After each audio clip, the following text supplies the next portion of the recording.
ပရိသတ်များအားလုံးပဲမင်္ဂလာပါရှင်။လောင်ဝမ် Audio Book YouTube Channel ကနေကြိုဆိုလိုက်ပါတယ်။ဒီကနေ့မှာတော့ချစ်လားစွာသောຫນွေဦးဆိုတဲ့ဇလန်လေးရဲ့ဒုတိယပိုင်းကိုနားဆင်ရမှာဖြစ်ပါတယ်။ဟုတ်ကဲ့ပါရှင်။ဒါဆိုရင်တော့ဒီဇလန်လေးကိုနားဆင်ကြည့်အောင်နော်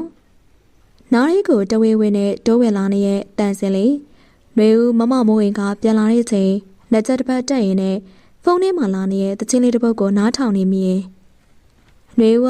ကတချင်းတွေကိုနားမထောင်ဖြစ်ခဲ့တာအတော်လေးကိုကြားခဲ့ပါပြီ။ຫນွေဦးလူတယောက်ကိုတတိယတဲ့အချိန်တိုင်းသူတိတ်ကိုကြိုက်ပါတယ်ဆိုတဲ့တချင်းလေးတွေကိုနားထောင်လေးရှိပါတယ်။ຫນွေဦးကခန်းစားချက်မကောင်းတဲ့အခါမျိုးဝမ်းနဲ့အားငယ်တဲ့အချိန်မျိုးတွေဆိုရင်တချင်းနားထောင်မဲ့စားစောက်တွေပဲဖတ်ခဲ့တာပါ။သူနဲ့တွေ့ပြီးနောက်ပိုင်းမှာတော့ຫນွေဦးလည်းတချင်းတွေနားထောင်ရင်းနဲ့အရာရာကိုခန်းစားတက်လာခဲ့။နောက်တိုင်းမှာတချင်းတန်လွဲပြီးတော့ဘာမှမကြားရတဲ့အချိန်တွေဆိုရင်သဘောကျလာပါတယ်။ရုတ်တရက်ຫນွေဦးခန္ဓာတစ်ခုလုံးဆွဲဆောက်ခံလိုက်ရပါတယ်။ຫນွေဦးလဲကြမသွားပေမဲ့ဘေးနာကအိမ်နရံနဲ့လက်နဲ့တွားရိုက်မိပါတယ်။ຫນွေဦးမေနေဆိုင်ကတစ်စီးလုံးလာနေရတော့မကြောက်လား။သူ့ຫນွေဦးတခဏစိုက်ကြည့်နေမိရဲ့သူ့ကိုရင်းရင်းနှီးနှီးစီကိုသိပါတယ်။ဘေးမောင်သူ့ရှိမှသူ့ကိုကြောင်ကကြည့်နေတဲ့မိန်းကလေးကိုကြည့်ပြီးဟဲ့ຫນွေဦးမေငါပြောတာကြားရင်လားလို့ຫນွေဦးကအပြုံးတစ်ခုဖန်တီးလိုက်ပါတယ်။မင်းမောင်ဟုတ်တယ်မလားအေးငါနေ့တငယ်ချင်းမငါနေ့ရီးစားဟောင်းရဲ့အကိုဝမ်းကွဲငါဟေ့မင်းမောင်ရဲ့အဖိုးကြီးစတိုင်စကားပြောပုံကတော့ဘယ်တော့မှပြောင်းလဲမသွားပါဘူးຫນွေဦးကသဘောကျစွာပြုံးလိုက်မိရဲ့မင်းမောင်နေ့ကျင့်နေရလုံးဝမပြောက်တာနော်အဲ့ဒီကျင့်တွေကလည်းနင်းတို့ကြောင့်ပဲထုတ်တုံနေရတာလေဒါနဲ့နေပါဦးဘယ်လိုလုပ်ပြီးတော့ဒီကိုရောက်နေရလဲနေရဒီရောက်ကမှနေရလားတကယ်ကသူတုကားစီကပြန်လာတာဖြစ်ပြီးຫນွေတို့ရက်ွက်ကိုရောက်လာရတဲ့အကြောင်းရင်းကလည်းຫນွေဦးကိုရှာခြင်းလို့ပါကံကောင်းစွာနဲ့ပဲလက်ထိပ်မှာຫນွေဦးမေတယောက်တချင်းနားထောင်ပြီးလမ်းလျှောက်နေအောင်ဆိုင်ကယ်နောက်ကနေဟွန်းတင်းနေရတာမှမကြားပါဘူးအဲ့ဒီချိန်မှာပဲမင်းမောင်ကမဆွဲလိုက်ဘူးဆိုရင်တော့သူသေးချာပေါက်ဈေးကန်းရောက်နေနိုင်ပါတယ်မဟုတ်ဘူးဒေတာအလုပ်ကိစ္စရှိလို့လာတာနေရောက်ဘယ်သွားမလို့လဲဒုက္ခစီကိုသွားမလို့လားဘာလဲဟာအဲ့ကောင်လေးတကယ်ကိုပဝင်လေးဟန့်နေရငါ့အောင်များလက်မခံဘူးဆိုပဲတော်သေးရဲ့ငါတို့ရင်သွားတော့ငါ့ကိုရီးစားဟောင်းဆိုပြီးတော့ကြောက်ခဲနဲ့မပေါက်လိုက်တာကျေးဇူးတင်နေရတာနေဟာသူ့အကြောင်းမသိလို့လားနေရသူ့အကြောင်းအသိဆုံးပါသူကအဲ့လိုလုပ်ရတဲ့ကောင်မလို့လားမသိပါအဲ့နင့်ညိုလုံးဝမကျေနပ်ဘူးငါ့ကိုပြောရဲဆိုတဲ့ပုံကခါခါတီးတီးတငယ်ချင်းမျက်နှာမှမထောက်ဘူးနေရတော့ဟာဒါနဲ့မနှက်စာစားပြီလားတခုခုလိုက်ကြွေမယ်လေမတွေ့ရကြပြီဆိုတော့တကယ်တော့သူကအစတွေကຫນွေဦးကိုတွေ့ဖို့လာခဲ့တာຫນွေဦးနဲ့စကားပြောချင်လို့အတွက်ပဲမဟုတ်လားအခုလည်းဘိုက်ပြအောင်အဝစားလာခဲ့ပြီးသားဖြစ်ပါတယ်ဒါပေမဲ့ຫນွေဦးကလိုက်ကြွေးမယ်ဆိုတော့မငင်းချင်ပါဘူးသူတို့နီနီနာနာကဆိုင်တဆိုင်ကိုသာတွားလိုက်ပါတယ်ຫນွေဦးကတော့မနဲ့တည်းကခေါင်းကြည့်အောင်မမလှုပ်ပြီးရဲ့ဟင်းရတစ်ခါသာတောက်ခဲ့တာကြောင့်ဘိုက်ကစားနေပြီဖြစ်ပါတယ်မင်းမောင်နေရအခုဘာလုပ်နေရလဲຫນွေဦးကသူမအကြောင်းကိုစိတ်ဝင်စားဟန်မေးလာတာကြောင့်သူပြောသွားရပါတယ်ငါအခုဒုက္ခဖေရဲ့ကုမ္ပဏီမှာအလုပ်လုပ်တယ်လေပြီးတော့ဒုက္ခရဲ့ပြည်လည်းလုပ်တယ်အဲ့ဒီစကားကြားလိုက်ရတော့ຫນွေဦးခေါင်းထဲမှာအတွေ့တစ်ခုဝင်လာတယ်ဒါဆိုຫນွေဦးနဲ့ဒုက္ခကြားဆက်သွယ်ပေးခဲ့တဲ့သူကခန့်မင်းမောင်များလားလို့တွေးလိုက်မိပါတယ်ဒါဆိုငါနဲ့ဆက်သွယ်ရနင်းလားຫນွေဦးကအနေငယ်မျက်စောင်းထိုးကသူ့ကိုပြောလာတယ်နောက်ဆုံးတော့ຫນွေဦးလည်းတည်သွားပြီဆိုတော့သူမညာကျင်တော့ပါဘူးဟုတ်တယ်နင်းနဲ့တလျှောက်လုံးဆက်သွယ်နေကြငါလေຫນွေဦးလုံးဝမထင်ခဲ့တာပါဒုက္ခနဲ့မင်းမောင်ကညီကိုရီဆိုတာကိုသိပေမဲ့အခုလိုမျိုးတယောက်အနာတယောက်ရှိနေရဲဆိုတာတော့မထင်ခဲ့ပါဘူးနင်းလက်ချက်ဦးဘာလဲຫນွေဦးရနင်းလေမလိမ်မဲဖြေစမ်းမှာငါအလောက်ကမ်းလန်းတဲ့ကိစ္စအောင်နင်းဒုက္ခအောင်မပြောဘဲနဲ့ငါ့ကိုတခါလက်ခံလိုက်တာမလားအဲ့ဒါကြောင့်နင့်ညီကငါလာတော့ငါ့ကိုလက်မခံဘူးဆိုပြီးခါခါတီးတီးဖြစ်နေရမလားညင်ရီထက်မြက်လုံးနဲ့ຫນွေဦးကလည်းကိစ္စတစ်ခုကိုအနှဲငယ်စဉ်းစားလိုက်ရုံနဲ့တန်းကိုတီးသွားပြီးသူအားလုံးကိုအမှန်တိုင်းပြောရပါတော့မေငါပြောရင်နေစိတ်မဆိုးရအောင်နော်ခံမင်းမောင်ကရီကျဲကျဲပြောလာပါတယ်ဟုတ်တယ်ငါပဲငါလှုပ်လိုက်တာနင်တို့ကိုပြန်ဆုံစေခြင်းလို့ရလားတတလုံးပြန်မတွေ့နိုင်တော့လို့ထင်ထားတဲ့သူနဲ့ပြန်ဆုံအောင်လှုပ်ပေးခြင်းလို့ရလားຫນွေဦးအတွေ့ရပြက်ကျဲကလက်ထဲမှာကင်ထားတဲ့တူကူရောင်အောက်ကိုချထားလိုက်ပါတယ်ຫນွေဦးသူခေါ်နေရကိုຫນွေဦးကမထူးပါဘူး နွေဦးနေစိတ်ဆိုးသွားလားဒါမျိုးကခလေးဆန်မေးစိတ်ဆိုးလို့ရတဲ့အရာမှမဟုတ်တော့နွေဦးစိတ်ဆိုးနေလို့လည်းဘာထူးမှမလဲအဓိကဒုက္ခတေလောက်ကိုလက်ခံမအောင်ရပါမယ်သူလက်ခံလာအောင်နွေဦးဘာမဆိုအကုန်လုပ်ပါမယ်မစိုးပါဘူးဒါနဲ့သူအားနေကိုငါအကြောင်းမပြောဘူးလားငါလာသွားတဲ့အကြောင်းလေပြောပါတယ်အဲ့ဒါဆိုလဲနေလောက်ခဲ့တဲ့ဇလံကိုနေကိုယ်တိုင်တောင်းဝင်ယူပေးပါနွေဦးကသူ့ကိုအတေပေါက်ကိုလေးလေးနက်နက်ပြောလာပါတယ်နွေဦးပုံကိုကြည့်ရတာနောက်နေရဲ့ပုံမပေါ်ပါဘူးငါဘာတောင်းဝင်ယူရမလဲနေလောက်ပေးရမှာသူငါလောက်ကိုလက်ခံပေးလောက်နေပြောပေးရမယ်ဒါကတော့မပူနဲ့သူကနေလောက်ကိုလက်ခံပါငါတော့ပြောလိုက်သေးရင်တကယ်လားတကယ်ပြောနေရနင်စောင့်နေလိုက်သူလက်ခံလာလိမ့်မယ်သူနေ့ကိုသူကိုယ်တိုင်ဆက်သွယ်လာလိမ့်မယ်မင်းမောင်ပြောလိုက်တဲ့စကားကြောင့်နှွေဦးသဘောကျစွာရီလိုက်ပါတယ်နောက်ဆုံးပကြီးစရာဟောဆိုရလူနဲ့သာနှွေဦးစာချုပ်ချုပ်နိုင်သွားရင်နှွေဦးကအဖွဲမှုဆိုသူကိုကြော်တက်သွားနိုင်မဲ့သဘောပါဘယ်သူမှလွယ်လွယ်ကူကူချင်းကပ်လို့မရနိုင်တဲ့သူနှွေဦးကသာချင်းကပ်နိုင်သွားရင်ဆိုတဲ့အတွေ့နဲ့နှွေဦးသဘောကျစွာအိမ်ပြန်လာခဲ့ပါတယ်ဒုက္ခတရားအတွေ့အကြုံနဲ့ချက်ရင်ဝရဏရှိမှထိုင်ကလှပလုံးနဲ့နေဝင်ခြင်းကိုအကြောင်းမဲ့စွာငေးနေမိရင်ငါသူ့ပေါ်လှုပ်လိုက်တာလွန်သွားလားသူကຫນွေဦးပေါ်သူဆက်ဆံလိုက်တဲ့ပုံစံကိုပြန်တွေးကြည့်ပြီးတော့စိတ်မကောင်းဖြစ်ရပါတယ်သူຫນွေဦးကိုပြောလိုက်တဲ့ပုံစံမတူတလို့မတန်တလို့ဖြစ်သွားလားຫນွေဦးကဘယ်တော့မှသူများပြောဆိုခံတာနေလာခဲ့တဲ့သူမဟုတ်ပါဘူးဒီလိုလူမျိုးကိုသူပြောလိုက်တဲ့စကားတွေကအနှဲငယ်လွန်သွားပါတယ်ဟာမသိတော့ဘူးကွာစိတ်တူတယ်သူကတော့အယူတယောက်လိုအပြုတ်မှုတွေလုပ်ပြီးအိမ်ထဲကိုပြောင်းဝင်သွားလိုက်ပါတယ်။ဖွားရီထမင်းစားကြရအောင်။နှွေဦးဟာထမင်းပကံလေးကိုစပွဲပေါ်ချပြီးတော့အဖွားဖြစ်သူကိုခေါ်လိုက်ပါတယ်။အမလေးငါလေးလေတခါထားဖို့အရင်ကိုညောင်းလိုက်တာ။ဖွားထိုင်ကုန်ပေါ်ထိုင်ပြီးတော့ခြေထိုးနေခြင်းဖြစ်ပါတယ်။နှွေဦးမိဘတွေဆုံးပါသွားတဲ့အချိန်လေးကစပြီးတော့ဖွားနေပဲနေလာခဲ့ရတာပါ။ဖွားသူ့အတွက်တော့တံမိုးဖြတ်မရတဲ့တူရီတော့ချစ်ရသူပါဖွားလေနှွေဦးကနေပေးပါမယ်ဆိုတော်ပါအေးညီရတနေကုန်ပင်မန်းလာတာအလုတ်လို့ရနဲ့ဒီဖွားအိုယူပြုစုရနဲ့အလုတ်များပါတယ်အေးဖွားကတက်တွေကြီးလာတော့သူ့ကိုယ်သူအနောက်ရှက်တစ်ခုလိုပြောဆိုလာပါတယ်နှွေဦးမမိသားစုဆိုလို့ဒီဖွားတယောက်တည်းပဲရှိရပါဘလို့လို့ညှို့ညင်နိုင်ပါမလဲဘယ်တော့မှလည်းညှို့ညင်မနေခဲ့ပါဘူးအဖွားသာတစ်ခုခုဖြစ်တော့နှွေဦးယူနိုင်ပါတယ်ဖွာဘာဖြစ်လို့အဲ့လိုစကားမျိုးတွေပြောတာလဲနှွေဦးကဘာကြီးလုံနေလို့ပင်ပန်းရမှာလဲညီကတနေ့ကောင်အလုပ်ပဲလုပ်နေရတာကုမ္ပဏီအလုပ်ဆိုတာခေါင်းသုံးရတယ်ကိုကယာရုကြီးရဲ့အတွက်အဲ့ဒီယာရုနဲ့တန်းနဲ့စိတ်ပင်ပန်းမှုခံစားရရင်လေပြီးတော့ညီမပျော်ရွှင်စရာဆိုတာရှိလို့လားသူများတွေဆိုရင်အချိန်တန်လို့အိမ်ပြန်သူတို့ရဲ့စိတ်ကိုပန်းဖြေစေအရာတစ်ခုခုရှိရင်လေညီမအဲ့လိုမျိုးလည်းမရှိဘူးလေအဖွားကတကယ်မသိရပါလေနှွေဦးအတွက်ဘယ်ရာကစိတ်ပင်ပန်းမှုတွေရောနေစေနိုင်လဲဆိုတော့အဖွားတကယ်မသိရပါလေဖွားတကယ်နားမလဲဘူးပဲငါဘာမှနားမလဲဘူးလေနှွေဦးအတွက်ကဖွားရှိနေရင်ကိုအဆင်ပြေပြီးကျန်နာရီကအဖွားလောက်ဘယ်ရာမှအရေးမကြီးဘူးအဖွားပျော်ရွှင်နေနှွေဦးဘလောက်တောင်မှဝမ်းသာရထင်လဲအဲ့ဒါကြောင့်ဖွားကြက်ကြက်မမနဲ့နေကောင်းအောင်နေရမယ်နော်အဲ့ဒါနှွေဦးအတွက်တော့တကယ်ကိုစစ်မှန်တဲ့ပျော်ရွှင်မှုပဲအေးပါဒီဖွားရကျမ်းမာရေးအရန်ကိုကောင်းပါတယ်နော်အဖွားကတကယ်လဲကျမ်းမာရေးအရန်ကိုကောင်းမှုသူဖြစ်ပါတယ်အသက်က80ကျော်သာပြောတာပါနေမကောင်းဖြစ်တာမျိုးလည်းမရှိဘဲနဲ့တကယ်ကိုကျမ်းမာရေးကောင်းပါတယ်ဒါပေမဲ့ဘယ်ရာကိုမှကြိုတင်ပြောလို့မရပါဘူးကံတရားဆိုတာကအရန်ကိုရက်ဆက်တတ်ပါတယ်ဟုတ်ပါပြီဟင်းနေအေးကုန်တော့မယ်စားကြရအောင်နော်နေပါဦးငါတီပီရမှုဘယ်ရောက်သွားလဲဒီချိန်ဆိုရင်တော့ငါကြည့်နေကြဇလန်းတွေ့ရလာတော့မှာအချင်းကလိုပါသေးရဲ့ဖွားရဲ့အဖွားကစကားတွေလည်းအရန်ကိုကြည့်ပါတယ်ဝေဦးကတနေ့ကုန်အလုပ်သွားရတဲ့အတွက်အိမ်မှာဖွားကဘေးရာကြောင်လေးတွေနဲ့အတူတူနေလေးရှိပါတယ်တောင်စာကျွေးရမျိုးတို့ခြံထဲကအပင်လေးတွေရေလောင်းတာမျိုးလုံနေလေးရှိပါတယ်အမလေးနော်အခုခေတ်ကလေးတွေက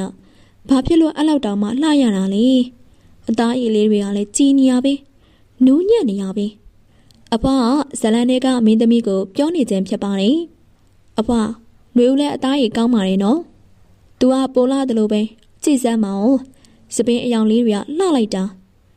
နှွေဦးကြည့်လိုက်တော့အဲ့မင်းသမီးကအရန်ကိုချစ်စရာကောင်းပါတယ် သူကအခုမှတက်သစ္စာလေးဖြစ်ပါတယ်။သူ့အင်တာဗျူးတော်တော်များများမှတွေ့ပူပါတယ်။ဖွားကသူ့ကိုနှွေဦးထက်တော်မှပို့ပြီးတော့သဘောကျနေတဲ့ပုံစံမျိုးပါ။ဖွား तू ကနှွေဦးထက်ကိုလှနေရလား။မြေဖြစ်သူကမကြင်မနဲ့ပြောလာတာကြောင့်ဒေါ်ရွှေထားပြုံးမိပါတယ်။မြေဖြစ်သူကိုစရတာအရန်ကိုပြောစရာကောင်းပါတယ်။ तू ကမင်းသမီးပဲပုံလာတာပေါ့။ဖွား तू ကသစိမ်းနော်။နှွေဦးကဖွားမြေအရင်ခောက်ခောက်နော်။အဖွားကရှိပါတော့တယ်။ငါစတာပါအေးငါမြေကအလှဆုံးပဲငါမြေလောက်ဘသူမှမလောက်အဲ့လိုမှပေါ့ဖွားတယောက်လုံးရှိနေတဲ့အတွက်နှွေဦးပြင်းလဲမပြင်းတယ်လို့အမြဲတမ်းနှွေးထွေးမှုလုံခြုံမှုအမြဲရှိပါတယ်တနေ့ကုန်လုံးမှာစိတ်ညစ်လာတယ်ဆိုရင်တော့မှအိမ်ပြန်ရောက်လာရင်အလိုလိုပျော်ရွှင်သွားပါတယ်အဖွားရဲ့ဘေးကကြောင်လေးတွေရဲ့နှွေဦးအတွက်ကတော့တကယ်ကိုအဖိုးတန်လေးတွေပါမင်းမောင်တင်ညဒုက္ခရင်ကိုတွားရင်ကောင်းမေဆိုတဲ့အတွေ့နဲ့ဒုက္ခအိမ်ကိုသာဦးတည်လိုက်ပါတယ်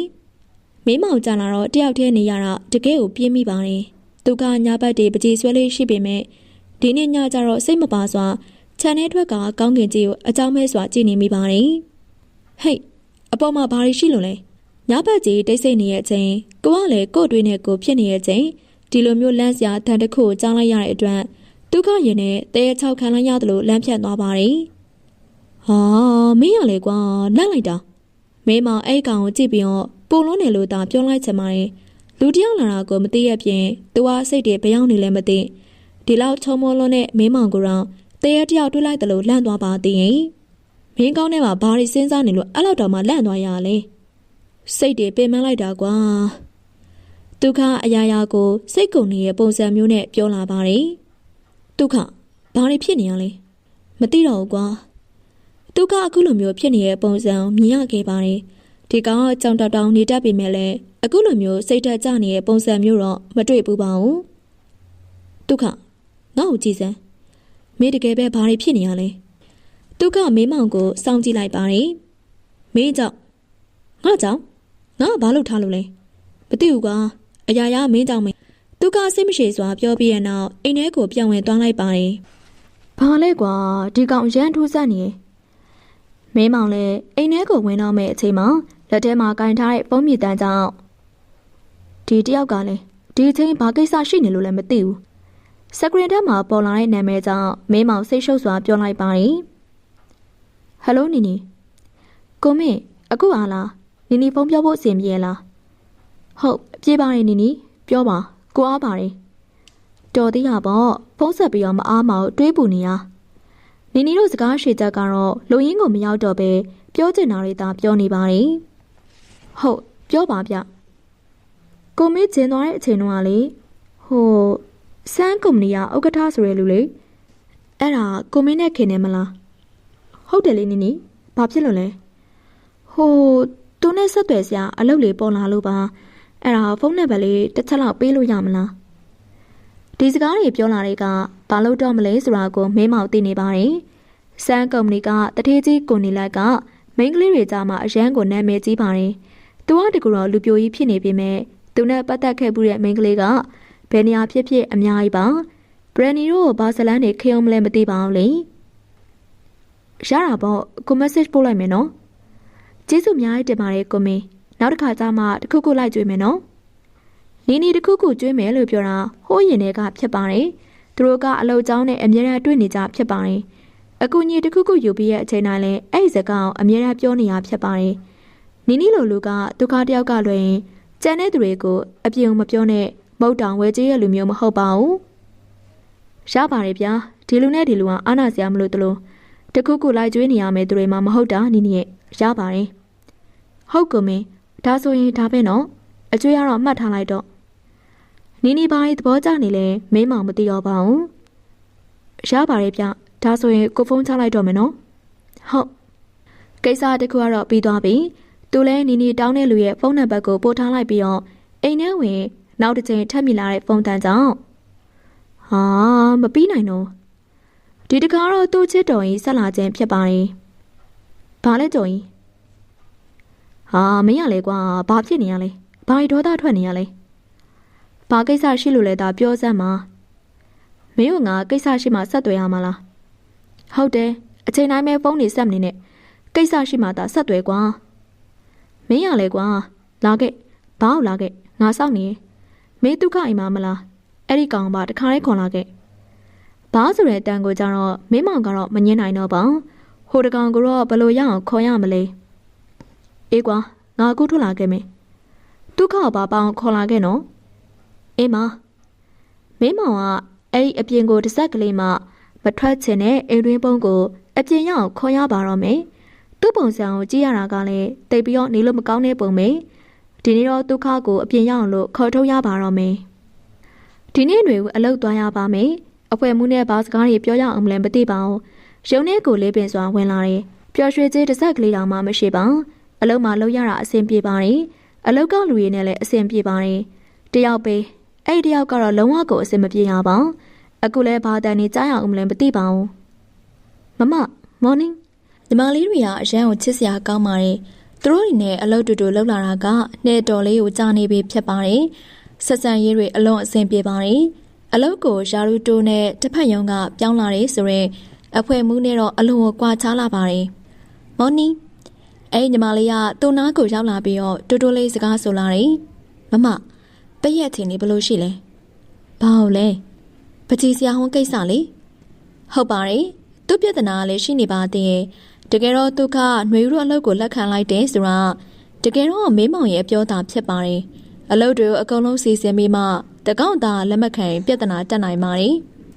မဖြစ်သေးပါဘူးလေຫນွေဦးဒီနေ့သူ့စီကိုသွားပြီးတော့တေးသေးချာချာမေးရအောင်မှဖြစ်ပါတယ်အဆင်ပြေဖို့ကများပါတယ်နေ့လည်ကျရင်အမပြင်ခဏထွက်အောင်မယ်နော်ဟုတ်ရတယ်မမရုံးမလည်းအလုပ်ကအများကြီးမဟုတ်ပါဘူးຫນွေဦးမရောက်ပြီလားဒေတန်းက14တောင်မှချိုးတာမနေပါဘူးတရုံလုံးကိုသူလားစာရီပေးထားရတဲ့အတိုင်းခိုင်းကျင်တိုင်းခိုင်းခေါ်ကျင်တိုင်းခေါ်ပြောဆိုကျင်တိုင်းပြောဆိုနေတတ်တဲ့သူပါလေဟုတ်ရောက်ပါပြီအခန်းထဲခဏလောက်လာခဲ့အောင်ຫນွေနဲ့သူအမြဲတမ်းအတူတူသာနေရမယ်ဆိုရင်တော့အစ်စ်မပြေနိုင်ပါအဲဒါကြောင့်ຫນွေကအခု project ကိုအောင်မြင်အောင်လုပ်ရမှာဖြစ်ပါတယ်ဒါအောက်သာလုပ်နိုင်ခဲ့မယ်ဆိုရင်ຫນွေဦးယာရုတိုးပြီးအခြားရုံးကိုတွားရတော့မှာပါဒါမှသူနဲ့တူတူမနေရတော့မှာဖြစ်ပါတယ်အခန်းထဲရောက်တော့ຫນွေဦးလည်းသူ့ရှိရခုံမှာထိုင်လိုက်ပြီးတော့အဖွဲမှုຫນွေဦးကိုဘာပြောချင်ရှိလို့လဲမသိဘူးနော်ကိစ္စတော့အလုပ်ကိစ္စပေါ့ဘလို့လဲပကြီးစရာကိုဆက်သွယ်လို့ရရလားသူနဲ့ဆက်သွယ်ဖို့မလွယ်လောက်ထင်နေနော်သူကလူတစ်ဖက်သားကိုအရန်ကိုနှိမ့်ချပြောဆိုတတ်ပါတယ်အရာရာကိုသူမလုံနိုင်တိုင်းသူများလည်းမလုံနိုင်ဘူးလို့သူကထင်နေပုံရပါတယ်သူလက်ထောက်ဆိုတဲ့သူနဲ့တော့အဆက်အသွယ်ရပြီးပါပြီသူတင်ထားတာထက်ပိုပြီးတော့ຫນွေဦးမေကလုံနိုင်တော့အံ့ဩရပါတယ်အဲ့တော့တနေ့တော့အပြင်မှာတွေ့မယ်လို့ပြောပါတယ်ကောင်းတာပဲမြင်မြန်လေးလှုပ်စေခြင်းနဲ့ငါတို့မှအခြေရမ်းမရှိဘူးဟုတ်သိပါတယ်အဲ့ဒါကြောင့်မနေ့ဖြန်အမြန်ဆုံးတွေ့နိုင်ဖို့စီစဉ်ထားပါတယ်ရပါပြီသွားတော့လှုပ်ရှားရှာသွားလို့ရပြီဟုတ်ခွင့်ပြုပါအောင်ရှင့်ຫນွေဦးသူ့ကိုရိုသေးစွာနှုတ်ဆက်ပြီးတော့အခန်းထဲကထွက်လာလိုက်ပါတယ်အဲနောက်မင်းမောင်ကိုစာတစောင်ပို့ထားလိုက်ပါတယ်မင်းမောင်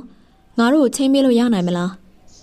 သူလိုင်းမတက်တာမနေ့ကနေ့လယ်တွေကပါပုံမှန်ဆိုရင်သူကအမြဲတမ်းလိုင်းပေါ်မှာရှိနေတတ်ပါတယ်ဒါပေမဲ့ຫນွေဦးစာတော့ပို့ထားလိုက်ပါတယ်သူမြင်တဲ့အချိန်ကျရင်တော့ပြန်ပြောလောက်မှာပါလေဒုက္ခအသိစိတ်တွေကအိယာကထနေပေမဲ့မျက်လုံးကလုံးဝကိုပွင့်မလာပါမနေ့ညကမင်းမောင်နဲ့ကြိုကြီးကောက်မှုအကြောင်းပြုပြီးတော့အပြင်ကိုတောင်းလိုက်တာအတော့များသွားပြီးတော့လူဟာတညလုံးနေလို့မကောင်းမနေ့ကမှအိပ်ပျော်သွားပါတယ်မနေ့စောစောကြားနေရတဲ့ဂျင်းငတ်အတန်လေးတွေကိုလည်းမကြားရတာကြောင့်တေးကြပါတယ်နေမြင့်နေရကိုတေးလိုက်ပါပြီမင်းမောင်သူကမင်းမောင်တွေ့ရင်မှအိတ်တယ်ဆိုတာကိုတော့သူတတိထားမိပါတယ်အနားမှာတော့ဒီကောင်ရှိမလားတော့မသိပါဘူးသူကအာယူကမျက်လုံးတွေကိုဖွင့်ချလိုက်ပါတယ်တော်ပါပြီနောက်ဆိုရင်တော့အရက်ဆိုတဲ့အရာကိုသူဘယ်တော့မှမတောက်တော့ပါဘူးသူမခံနိုင်တာကိုသူသိနေပါတယ်ဒါပေမဲ့မနေ့ကအရန်တွေစိတ်ရှုပ်နေရမလို့သူနည်းနည်းလေးတောင်းလိုက်မိပါတယ်အဲ့ဒီနည်းနည်းလေးကသူ့အများကြီးဒုက္ခပေးသွားတာဖြစ်ပါတယ်သူပတ်ဝန်းကျင်ကိုကြည့်လိုက်ပြန်တော့လေမင်းမကိုမတွေ့မိပါဘူးသူလည်းမနေ့ညကအလုပ်ကိစ္စတွေမလုပ်လိုက်ရတာကြောင့်ဒီမနက်လှုပ်ရှားရှိရတွေအပိသက်လုပ်ရပါတော့မယ်အဲ့စိတ်နဲ့ပဲရေချိုးကန်းလေးကိုတွန်းလိုက်ကလှုပ်ရှားရှိရတွေကိုလှုပ်လိုက်ပါတယ်အချိန်ကအရန်ကိုနောက်ကျနေပြီမလို့ဘိုက်ကလည်းအချက်ပြနေပြီဖြစ်ပါတယ်ဒီနေ့တော့ဘာမှစားရကောင်းမလဲတွင်အခန်းထဲကနေထွက်လာခဲ့ပါတယ်သူကမြင်လိုက်ရတဲ့မြင်ကွဲကြောင့်ပြောစရာစကားမရှိတော့ပါဘူးမင်းမောင်နဲ့ကြော်ကြီးကပုံပြက်ပန်းပြက်ကျမ်းမြေပေါ်မှာအိတ်နေပါတယ် အပေါ်အင်ကြီးတွေချေးတွေပွားစီလန်နေပါတယ်ဟာဟဲ့အောင်လေဒုက္ခအသက်ဆိုးကိုပတ်ဝန်းကျင်ကလူတွေကြားသွားရင်တော့အားနာရပါတယ်ဟာဘာတူလဲကွာမင်းမောင်ပြေးကြီးစွာအတန်ရှေးဆွဲလျက်ထလာပါတယ်ဒုက္ခဘာကိစ္စနဲ့အဲ့လောက်ပြဲနေရလဲမင်းတို့လှုပ်ထားတာတွေကိုကြည့်အောင်ကွာကြည့်စမ်းငါ့ရင်ကိုရစရာမရှိအောင်လို့လှုပ်ထားကြတာကြည့်စမ်းမောင်ပွားစီလန်နေရပဲမင်းမောင်ကအလုံးကိုအကဲပေါ်နေတဲ့ဒုက္ခကိုကြည့်ပြီးလှုပ်ချေစိတ်တွေပေါက်လာပါတယ်ဒီကောင်ကတကယ်ကိုအမြင့်ကပ်စရာကောင်းပါတယ်သူဟာတယောက်တည်းနဲ့ကြွတိုက်တက်တောင်မှစိုးပါတင်ရင်သူများတို့ရင်ကိုတရက်လောက်လာပြီးဖွာလိုက်ကမှရစရာမရှိအောင်ပြောဆိုပါတယ်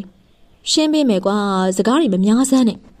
မင်းမောင်တို့မနေ့တုန်းကအရန်ကိုအပြောလွန်နေခဲ့ပြီးတော့လူမန်းသူမန်းမသိတဲ့အထိဖြစ်သွားပါတယ်တော်တရားပေါ့သူများအလုံးမှာလုံနေရတာမျိုးမဟုတ်ပဲကိုယ့်လေးရဲ့အလုံးမှာပဲလုံရတာဆိုတော့အလုပ်ကိုအချိန်မီမသွားနိုင်လဲကိစ္စမရှိပါနေ့လယ်ထီတော့ရောက်သွားခဲ့ပါပြီသူဒီနေ့တော့အလုပ်မသွားတာပဲကောင်းပါတယ်နေ့လယ်စားနေပုံးကိုထုတ်ကြည့်လိုက်မိရင်သူ့ຫນွေဦးစားတွေပို့ထားတာပါသူကမှပဲတွေ့ပါတယ်ຫນွေဦးကတော့သူ့ကိုတမျိုးထင်သွားပြဿနာပါဒုက္ခမင်းຫນွေဦးတို့အလုပ်ကိုလက်ခံရမယ်နော်ဒီကောင်ဘာစိတ်ကူတွေပေါက်ပြီးတော့ဒါမျိုးတွေလာပြောနေရလဲလို့တော့တွေးလိုက်ရပါတယ်ຫນွေဦးမေအကြောင်းတွေကိုစဉ်းစားလိုက်ရင်လူကအလိုလိုစိတ်ညစ်ပါနေဆိုမှသူကလာပြီးတော့ပြောနေလိုက်ပါသေးရင်မသိသေးဘူးကွာမင်းကွာလက်ခံလိုက်စမ်းပါဒီမှာတွေ့လားသူကငါ့ကိုမေးနေပြီမင်းမဖုန်းကိုဒုက္ခရှိကိုထုတ်ပြလိုက်ပါတယ်အေးကွာဒုက္ခရမင်းရလဲသစိမ်းလည်းမဟုတ်ဘူးရီးစားဟောင်းလေကွာလက်ခံလိုက်စမ်းပါကြော်ရီပြောမှဒုက္ခပို့လို့တော့မှဆိတ်ရှုပ်သွားရပါတယ်သူလက်ခံတင်လားတကယ်ဆိုရင်ຫນွေဦးမေသူ့ပေါ်မှာလှုပ်ခဲ့တာတွေကိုပြတ်တွေးလိုက်မယ်ဆိုရင်ခွလွတ်နိုင်စရာအကြောင်းတစ်ကြောင်းမှမရှိပါဒါပေမဲ့သူຫນွေဦးမေကိုနောက်တစ်ခါပြန်တွေးလိုက်တဲ့အချိန်မှာ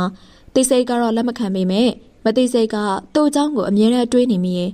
ဒီလိုမျိုးမပြတ်သားတဲ့ကိုယ်စိတ်ကိုလည်းလုံးဝကိုသဘောမကျပါဘူးဒုက္ခယောက်ျားလေးတစ်ယောက်ဖြစ်နေပါရဲ့ဘယ်တော့မှကိစ္စတစ်ခုပြပြသားသားမဆုံးဖြတ်နိုင်ပါဘူးတော်စမ်းမှာငါသူနဲ့မပတ်သက်ချင်ဒုက္ခဒီစကားကိုပြောလိုက်တဲ့အချိန်အတန်ကတိမ်ဝင်သွားရပါတယ်သူတိတ်ကအကြောင်းတွေကိုလည်းပြန်မပြောချင်ပါဘူးတွေးလည်းမတွေးချင်ပါဘူးဒါပေမဲ့အခုသူ့အချင်းတွေကຫນွေဦးမေကိုလက်ခံရတော့မယ်မဟုတ်ရင်တော့ဘရန်နီအလုပ်ကိုသူကလက်ခံရတော့မယ်ဘရန်နီနဲ့ပတ်သက်ရမယ်ဆိုသူຫນွေဦးမေနဲ့ပတ်သက်လိုက်ရတာကသူ့တက်ပို့ပြီးတော့အဆင်ပြေနေပါသေးရင်ဒုက္ခရနည်းနည်းပါးပါးတွေးပါဦးမင်းရလေရီးစားဟောင်းဆိုပေမဲ့လေတငယ်ချင်းတွေဖြစ်ခဲ့ကြတာပဲမလားတငယ်ချင်းတန်ရောစင်ကိုထောက်ပြီးတော့နည်းနည်းကူညီလိုက်ပါကွာ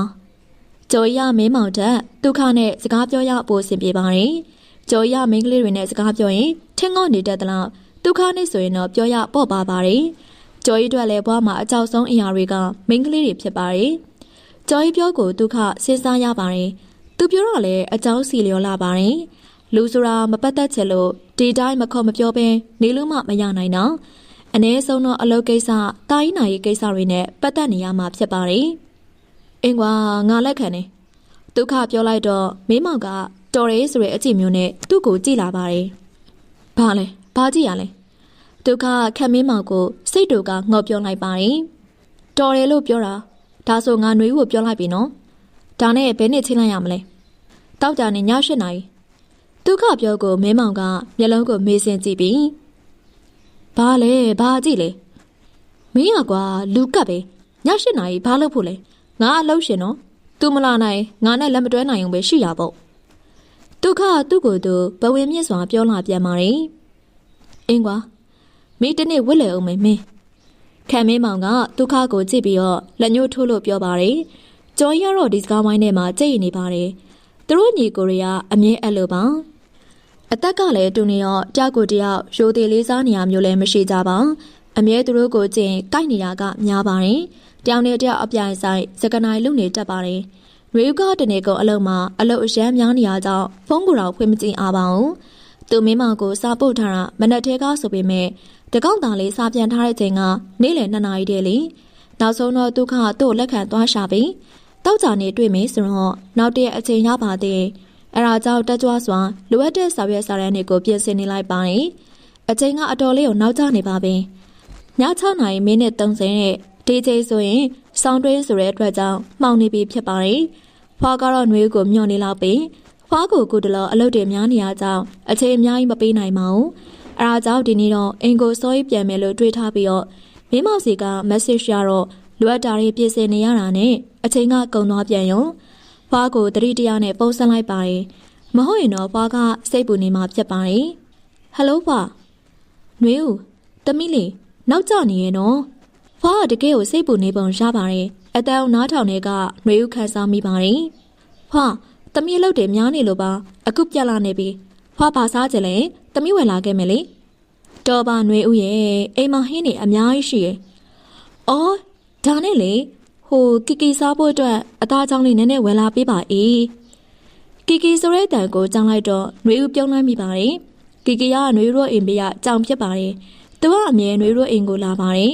ပြီးရဖွားဖွားနာကိုသွားပြီးတော့အမြဲကတ်နေတတ်ပါတယ်ဖွားကအိမ်မှာတနေ့ကုန်ကြံခဲ့ရတာဆိုတော့ကြောင်လေးကဖွားအတွက်အဖော်ရနေပါတယ်ဖွားရဲ့တမီးကဖွားအတွက်ပဲဝယ်လာမှာနော်ဘသူအတွက်မှမဝယ်နိုင်ဘူးနွေဦးကတကယ်တော့စားလိုက်ခြင်းသာဖြစ်ပါတယ်ကီကီကိုနွေဦးလည်းတိတ်ကိုချစ်ပါတယ်သူလေးကတခါတလေဆိုနွေဦးအခန်းထဲထိကိုလာအိတ်နေတတ်ပါတယ်ညီရဲ့ကလေးအတွက်ဝယ်လာစမ်းမှာငါပတ်စံပြန်ပေးပါမယ်အဖွားကတော့လေတကယ်ကိုမနိုင်တာပါအရာဝတ္ထုသေးသေးလေးအပေါ်မှာလည်းအရန်ကိုတန်ရောစင်တွေ့တတ်ပါသေးရဲ့တမီးကစတာပါဖွားရဲ့ဝယ်လာမှာပါစိတ်ချခဏနေတမီးပြန်လာခဲ့မယ်နော်အေးပါရဲ့အဲ့လိုလှုပ်စမ်းမှာဝယ်လာမယ်ဆိုရင်ပြီးတာပဲဘက်နဲ့မဝယ်လာဘူးလေးပါလေးနဲ့တကယ်ကိုပဲမပြောချင်ဘူးကောင်းလည်းဂယုဆိုင်မောင်းတော့ကြားလားဒီအချိန်လည်းရှုပ်တယ်ဟုတ်ကဲ့ပါသမီးဖြည်းဖြည်းလေးမောင်းပြန်လာခဲ့မယ်ဟုတ်ပြီလားနော်အေးဂယုဆိုင်ပြန်အဲ့ဒါဆိုရင်ဒါပဲနော်ဟုတ်နွေဖုန်းချလိုက်ကတင်းစရာရှိရလေးတင်းပြီးအခန်းထဲကထွက်လာလိုက်ပါတယ်ကလေးတွေအကုန်လုံးကပြန်သွားကြပြီဖြစ်ပါတယ်တကယ်တော့ဒီချိန်ကအလုပ်စင်းချိန်ကိုကြုံနေပြီဖြစ်တယ်နွေဦးကသာဟိုနေ့အတွက်ဆရာထက်တန်ကလုံနေခြင်းဖြစ်ပါတယ်အခုလိုပြက်လာရင်နဲ့ဒုက္ခအကြောင်းကိုစဉ်းစားလိုက်မိရဲ့သူ့ကိုအခုလိုမျိုးအောင်မြင်တဲ့ပကြီးစရာဖြစ်လာမယ်လို့မထင်ထားတာပါဒုက္ခပညာရေးမှာတိတ်ကပါမလာတော့သူ့အတွက်အရင်တုန်းကအရန်ကိုစိတ်ပူခဲ့တာဖြစ်တယ်အဲ့လိုလူကအခုတော့နှွေဦးတောင်မှပြန်မော့ကြည့်နေရတယ်လေသူကတကယ်ကိုနာမည်ကြီးသွားပြီဖြစ်ပါတယ်အဆဆရာတာလွန်ခဲ့နှွေဦးကအခုချိန်မှာတော့ဘာမှဖြစ်မလာခဲ့ပဲသူများကုမ္ပဏီဝန်ထမ်းသာဖြစ်နေရပါတယ်တခါတလေမပြည့်စုံခဲ့တဲ့ဘဝကြီးကိုတိတ်ကုန်မုန်းပါတယ်ဒုက္ခတို့မိသားစုတွေကချမ်းသာကြတယ်သူတို့ကြောင်းတက်နေတဲ့အချိန်ထဲမှာမှဒုက္ခဆိုအမြဲအိမ်ကအလုပ်သမားအကျိုးဖို့လုပ်ပေးရဲ့သူ့ကျင်လေးကကောင်းတယ်လို့တော့ပြောရမယ်သူဟာတရေသားဖြစ်ရတဲ့ဘယ်တော့မှတရေသားပုံစံမနေခဲ့ပါဘူးသူဟာသူအမြဲတမ်းအေးဆေးနေတတ်ပါတယ်ငါဘာလို့ဒီเจ้าတွေကိုတွေးနေရလဲမေဦးကားမောင်းနေတိတ်ဆိတ်စွာညှိတွားမိပါတယ်လောကကြီးကဘယ်ရောက်မှကြိုတင်မြင်နိုင်စွမ်းမရှိပါဘူးလူတစ်ယောက်ကဘလောက်ကိုတော်ပြီးထက်မြက်နေပါစေကံတရားဦးဆောင်မပေးဘူးဆိုရင်တော့အမြဲရှုံးနေတတ်ပါတယ်မေဦးသူကိုတစ်သက်လုံးထပ်မတွေးနိုင်တော့လို့ထင်ခဲ့မိရပါအခုတော့သူနဲ့ထပ်တွေ့ရဲ့အပြင်သူနဲ့ပါအလုပ်တူတူတွဲလို့ရတော့မယ်ဘာပဲဖြစ်ဖြစ်လုပ်ဖို့ကိုင်ဘက်သဘောမျိုးနဲ့သူနဲ့တခြားလုံးအဆင်ပြေစွာဆက်ဆံနိုင်ဖို့မျှော်လင့်ပါတယ်ဒီနေ့ကသူနှွေဦးမိနဲ့ချိန်ထားတဲ့နေ့ဖြစ်ပါတယ်သူ့အလုပ်လဲလှုပ်ရှားမရှိနေရကြောင်းစပါပေါ်ထားပြီးတော့ဖုန်းထဲမှာထွက်လာတဲ့တခြင်းတန်လေးတွေကိုနားထောင်ရင်အတိတ်တုန်းကအကြောင်းတွေကိုပြန်စဉ်းစားနေမိပါတယ်2012ခုနှစ်နှွေဦးရာသီရောက်ခါနေအချိန်လေးနှွေဦးကအခန်းထဲမှာစာတော်ဆုံးကျောင်းသူဆိုတော့သူ့ကိုတချို့လူတွေကအရန်ကိုအားကိုးကြပါတယ်သူကနှွေဦးမေနဲ့အတူတူထိုင်တဲ့အတွက်ကြောင့်နှွေဦးမေချင်းကသူများရထင်တယ်လို့မကောင်းဆိုတာသူကသာအသိဆုံးဖြစ်ပါတယ်နှွေဦးငါတို့နေ့တင်ချဆောင်လေးခဏလောက်ပြပါလားငါမနေ့တုန်းကဆီယမပေးလိုက်တဲ့အိမ်စာတွေမပြီးသေးလို့အဲ့ဒါခဏလောက်ပေးပါလားယင်သူကဆီယမတွေခန်းထဲကထွက်သွားတဲ့အချိန်လေးဆိုရင်အမြဲတမ်းမောက်အိမ်နေတတ်ပါတယ်နှွေဦးမေနဲ့ကအကျော်မတည့်တော့စကားတွေလည်းအများကြီးမပြောပါဘူးသူ့ကိုထိတ်ဆုံးနှန်းကမိန်းကလေးတစ်ယောက်ကတင်ချဆောင်လာတောင်းနေရဖြစ်ပါတယ်သူကတော့ကြိုသိနေပါတယ်နှွေဦးမေစီကသူတို့ဘာတစ်ခုမှရမှာမဟုတ်ပါဘူးသူကတော့ပွဲကြီးပြိတ္တတာလုံနေလိုက်ပါတယ်ငါမှမရှိဘူးနှွေဦးမေရဲ့ပြတ်သားလုံးတဲ့စကားတန်ကြောင့်မိန်းကလေးနှစ်ယောက်လုံးကမျက်နှာပြတ်သွားရပါတယ်နေမရှိဘူးဆိုတာတေချာလို့လားမနဲ့တော့နေအိမ်စာကြီးလုံနေအောင်ငါတွေးလိုက်ပါတယ်သူတို့မိန်းကလေးနှစ်ယောက်ထဲကတစ်ယောက်ကအရန်ကိုစကားပြောဆိုပါတယ်သူကအစာသာမရတာပြောဖို့ဆိုဖို့ကတော့အရန်ကိုစိုးဝါးလုံးပါတယ်ဟဲ့ငါမှမရှိပါဘူးဆိုတော့နေကဘာဖြစ်နေရလဲဒီမှာနှွေဦးမေငါနေကိုတောင်းနေရဒီတိုင်းလေးပြလိုက်တော့ဘာဖြစ်မှာဆိုလို့လဲနေရဲ့အဲ့လိုပါဇက်ချောင်းမပေးချင်တော့တာနားလေလားနှွေဦးမေနေနစ်ကိုနေအရန်ကိုတော်နေပါလေဆိုပြီးတော့ဇို့အထင်ကြီးနေပါနဲ့လား နေတော့အမောက်ထောင်ချင်နေရလားဟမ်ဒီတခါတော့အရန်ကိုပွဲကြည့်ကောင်းနေပါပြီနှွေးမိနဲ့အခန်းထဲကဇက်ဇက်ကျဲတော်ရာဆိုတဲ့မိန်းကလေးကရန်တက်ကြတော့မေသူကတော့ဘာဆက်ဖြစ်မလဲအလုံးမဲစိတ်ဝင်စားလာပါတယ်ဟဲ့နေကငါ့ကိုစောင်းလာငါရနော်နေနေတောင်ပြင်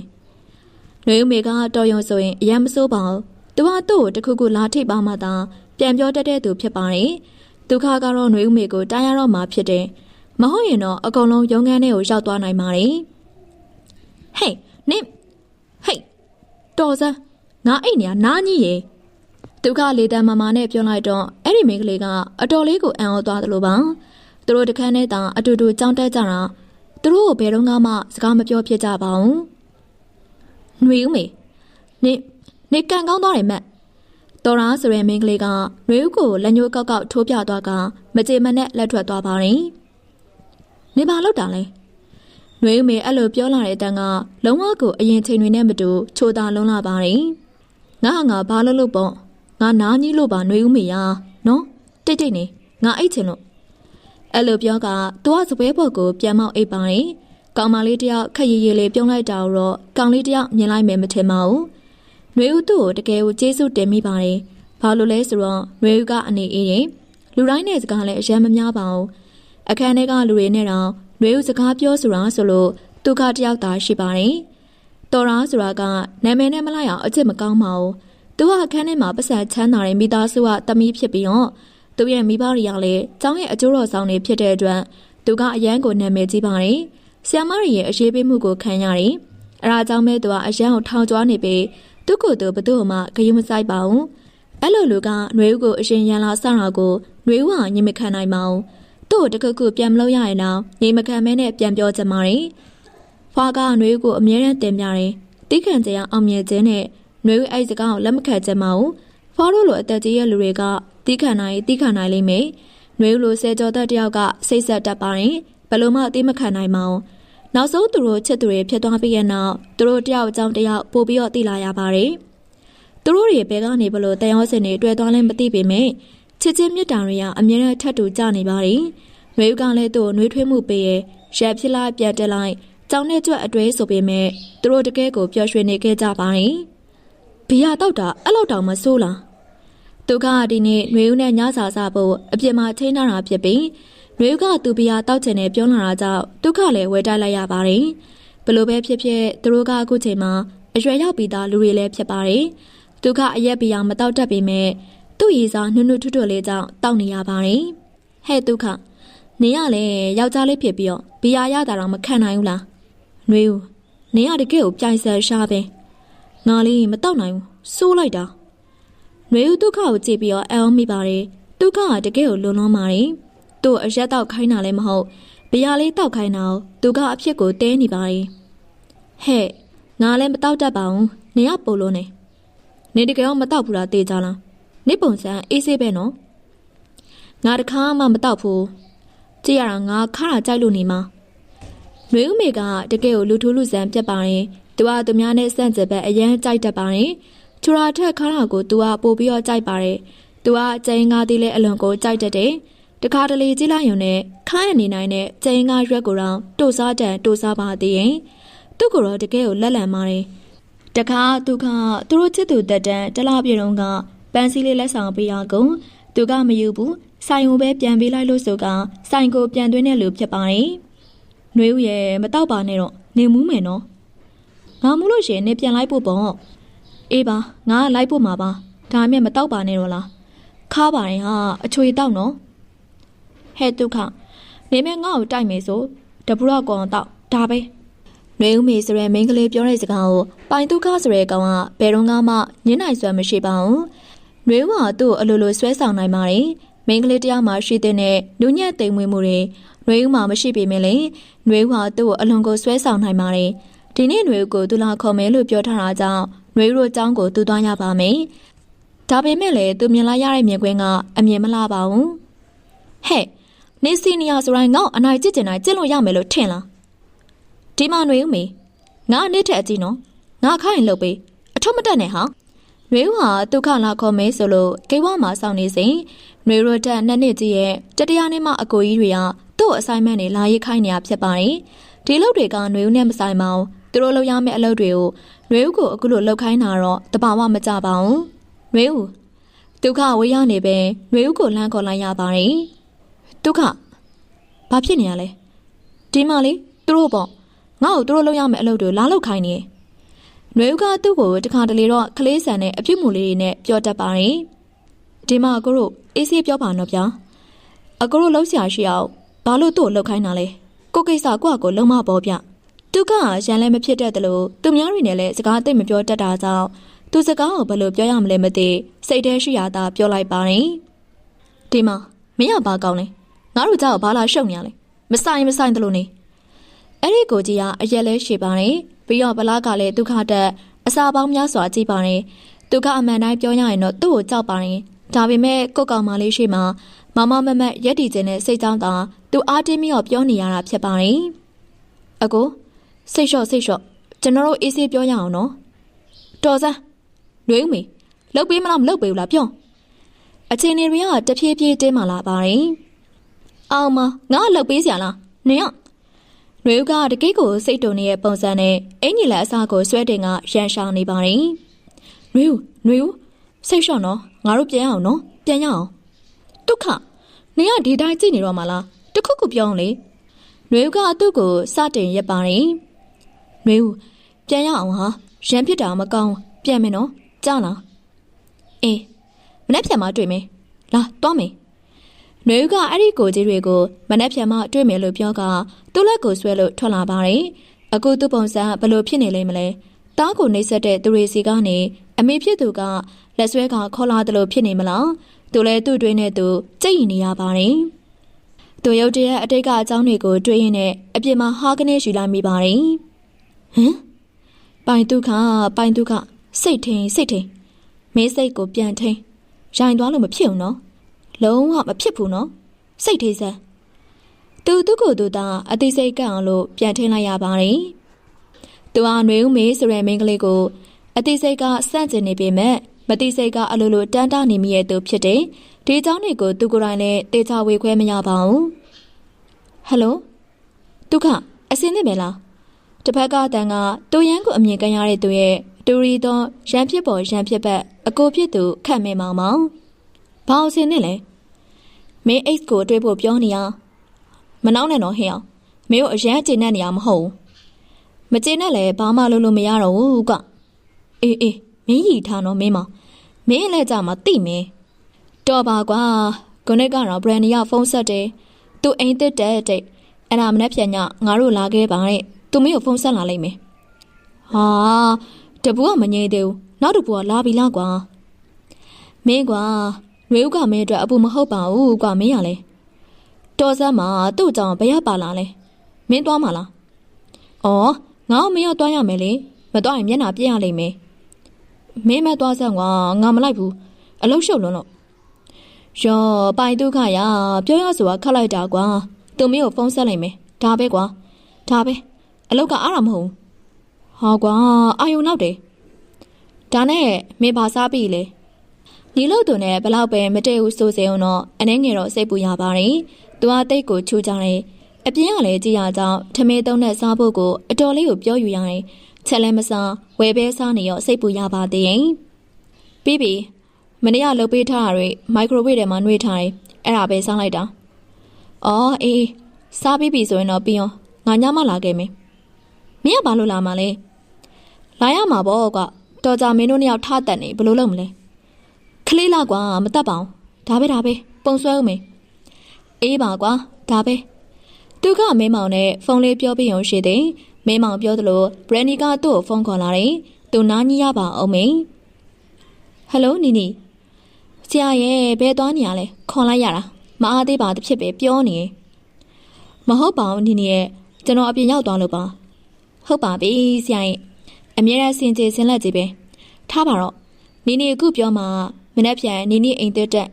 အဲ့ဒါဖိတ်စာတော့မပို့တော့ဘူးနော်ကိုမင်းကိုလည်းပြောပြီးသွားပြီလာခဲ့ပါလို့အဲ့ဒါဆရာလည်းလာရမယ်နော်နီနီကျွန်တော်မနေနဲ့ဆရာအားရနီနီသိရင်ကိုမင်းပြောတယ်သူရောဆရာအားရဲတဲ့လာခဲ့မယ်တဲ့ ရုတ်တရက်မဲမောင်ကိုမြတ်တာပို့လိုက်ရပါသေးရဲ့ဟုတ်နေနေကျွန်တော်လာခဲ့ပါမယ်ဗျာနော်လာခဲ့မယ်အဲ့လိုမှပေါ့စောင့်နေမယ်နော်ဆရာနေနေကိုရှောင်းမဲမလုပ်ပါနဲ့နေနေမကြိုက်ဘူးဟုတ်ဘယ်ရှောင်းမရမှာလဲဗျမရှောင်းပါဘူးဗျလာမယ်နော်မနေ့ပြန်လာခဲ့မယ်ဟုတ်အဲ့ဒါဆိုရင်ဒါပဲနော်ဟုတ်ကဲ့ခင်ဗျတကယ်ပါသူ့ဘွားကဘာလို့ဘသူ့မှလွန်ဆန်နိုင်စွမ်းမရှိရတာလဲဟာသမီးဒီနေ့နောက်ကြမှာနော်အလောက်ကအရေးကြီးလို့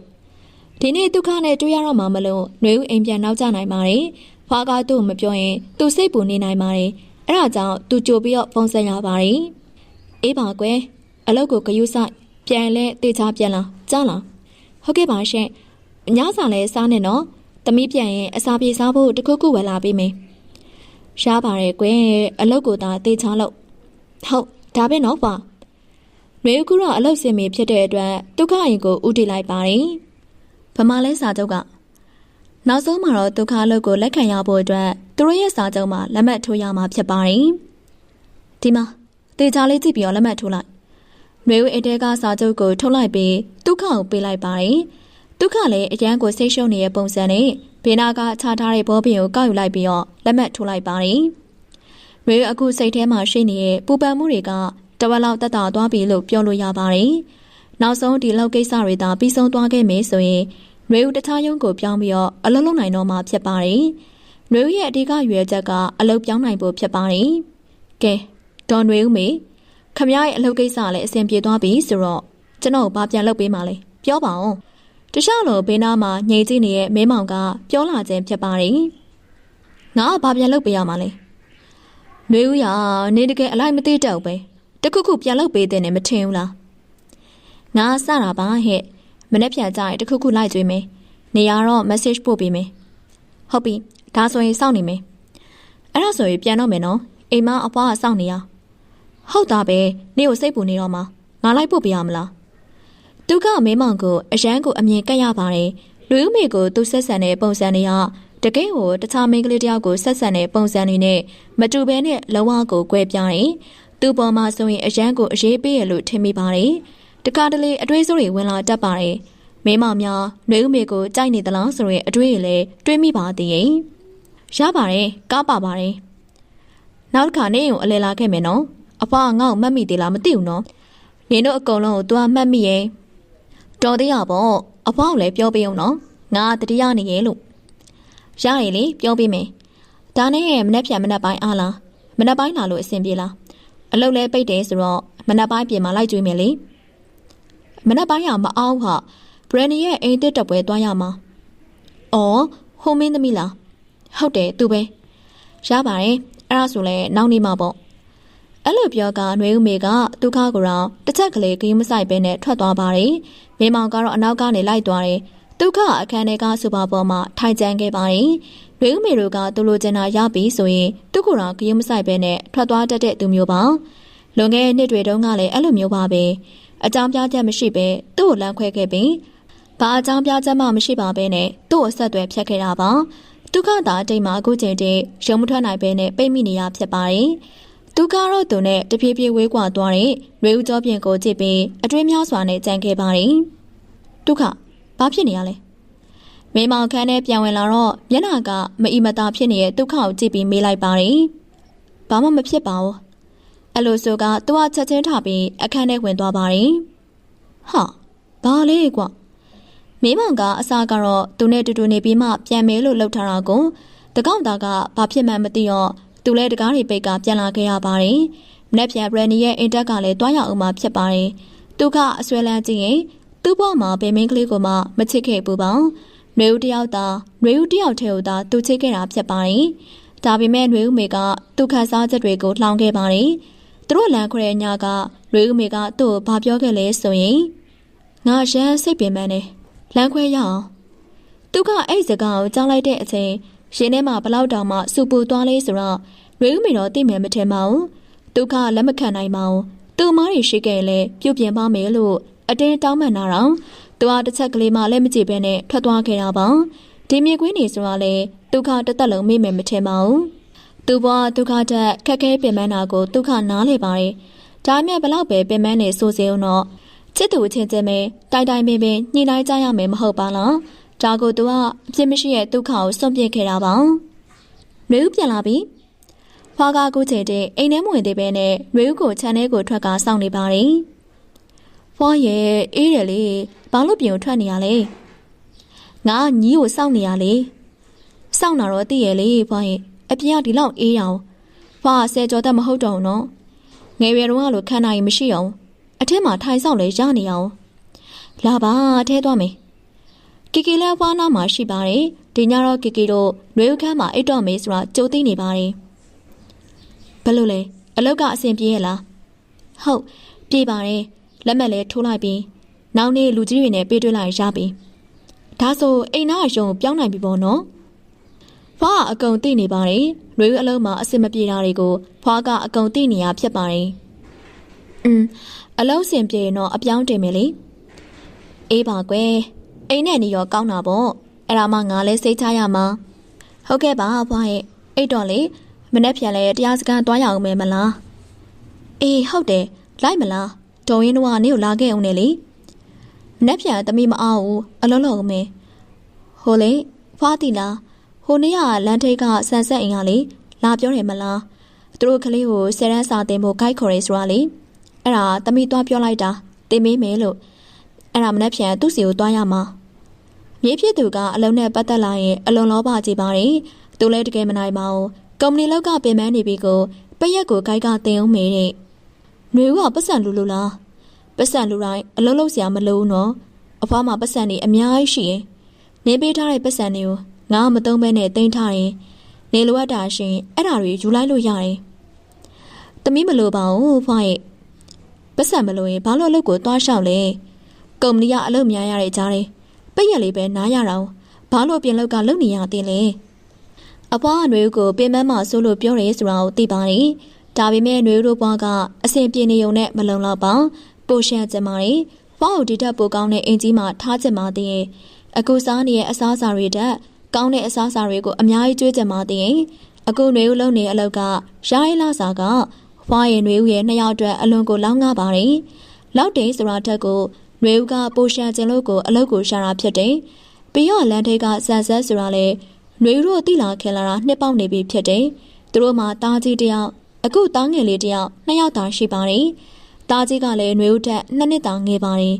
နွေဦးတို့ကအရင်ကတိပြီးသားလူဆိုတော့တကူတကသစိမ်းတွေလည်းမဟုတ်တာမလို့အလောက်သွားလျှောက်တာသူတို့ကလည်းနွေဦးဆိုတော့ချက်ချက်လက်ခံပါတယ်စာတင်ရတာကတောင်ဝင်ကြီးပြင်မဲ့လာစာကောင်းတော့သူလည်းလှုပ်ချင်မိပါတယ်ဖွားရဲ့ပတ်စံများများရှင်နွေဦးကဖွားကိုအိမ်အကြီးစောက်ပေးကြလို့ပါဒီမှာငါနေလာတာအရင်နေရပါဟဲ့ငါဒီနေရနေဘဲမှမသွားကြမအောင်အမထားပါတော့ဒီစကားတွေမပြောဘဲနေရအောင်မနေ့ပြန်တော့ဖွားတို့ပဲသွားပါသမီးကစားသွားတင်လိုက်မယ်လိုက်ပို့တာတော့သမီးကားနဲ့ပဲအတူတူသွားကြမယ်နော်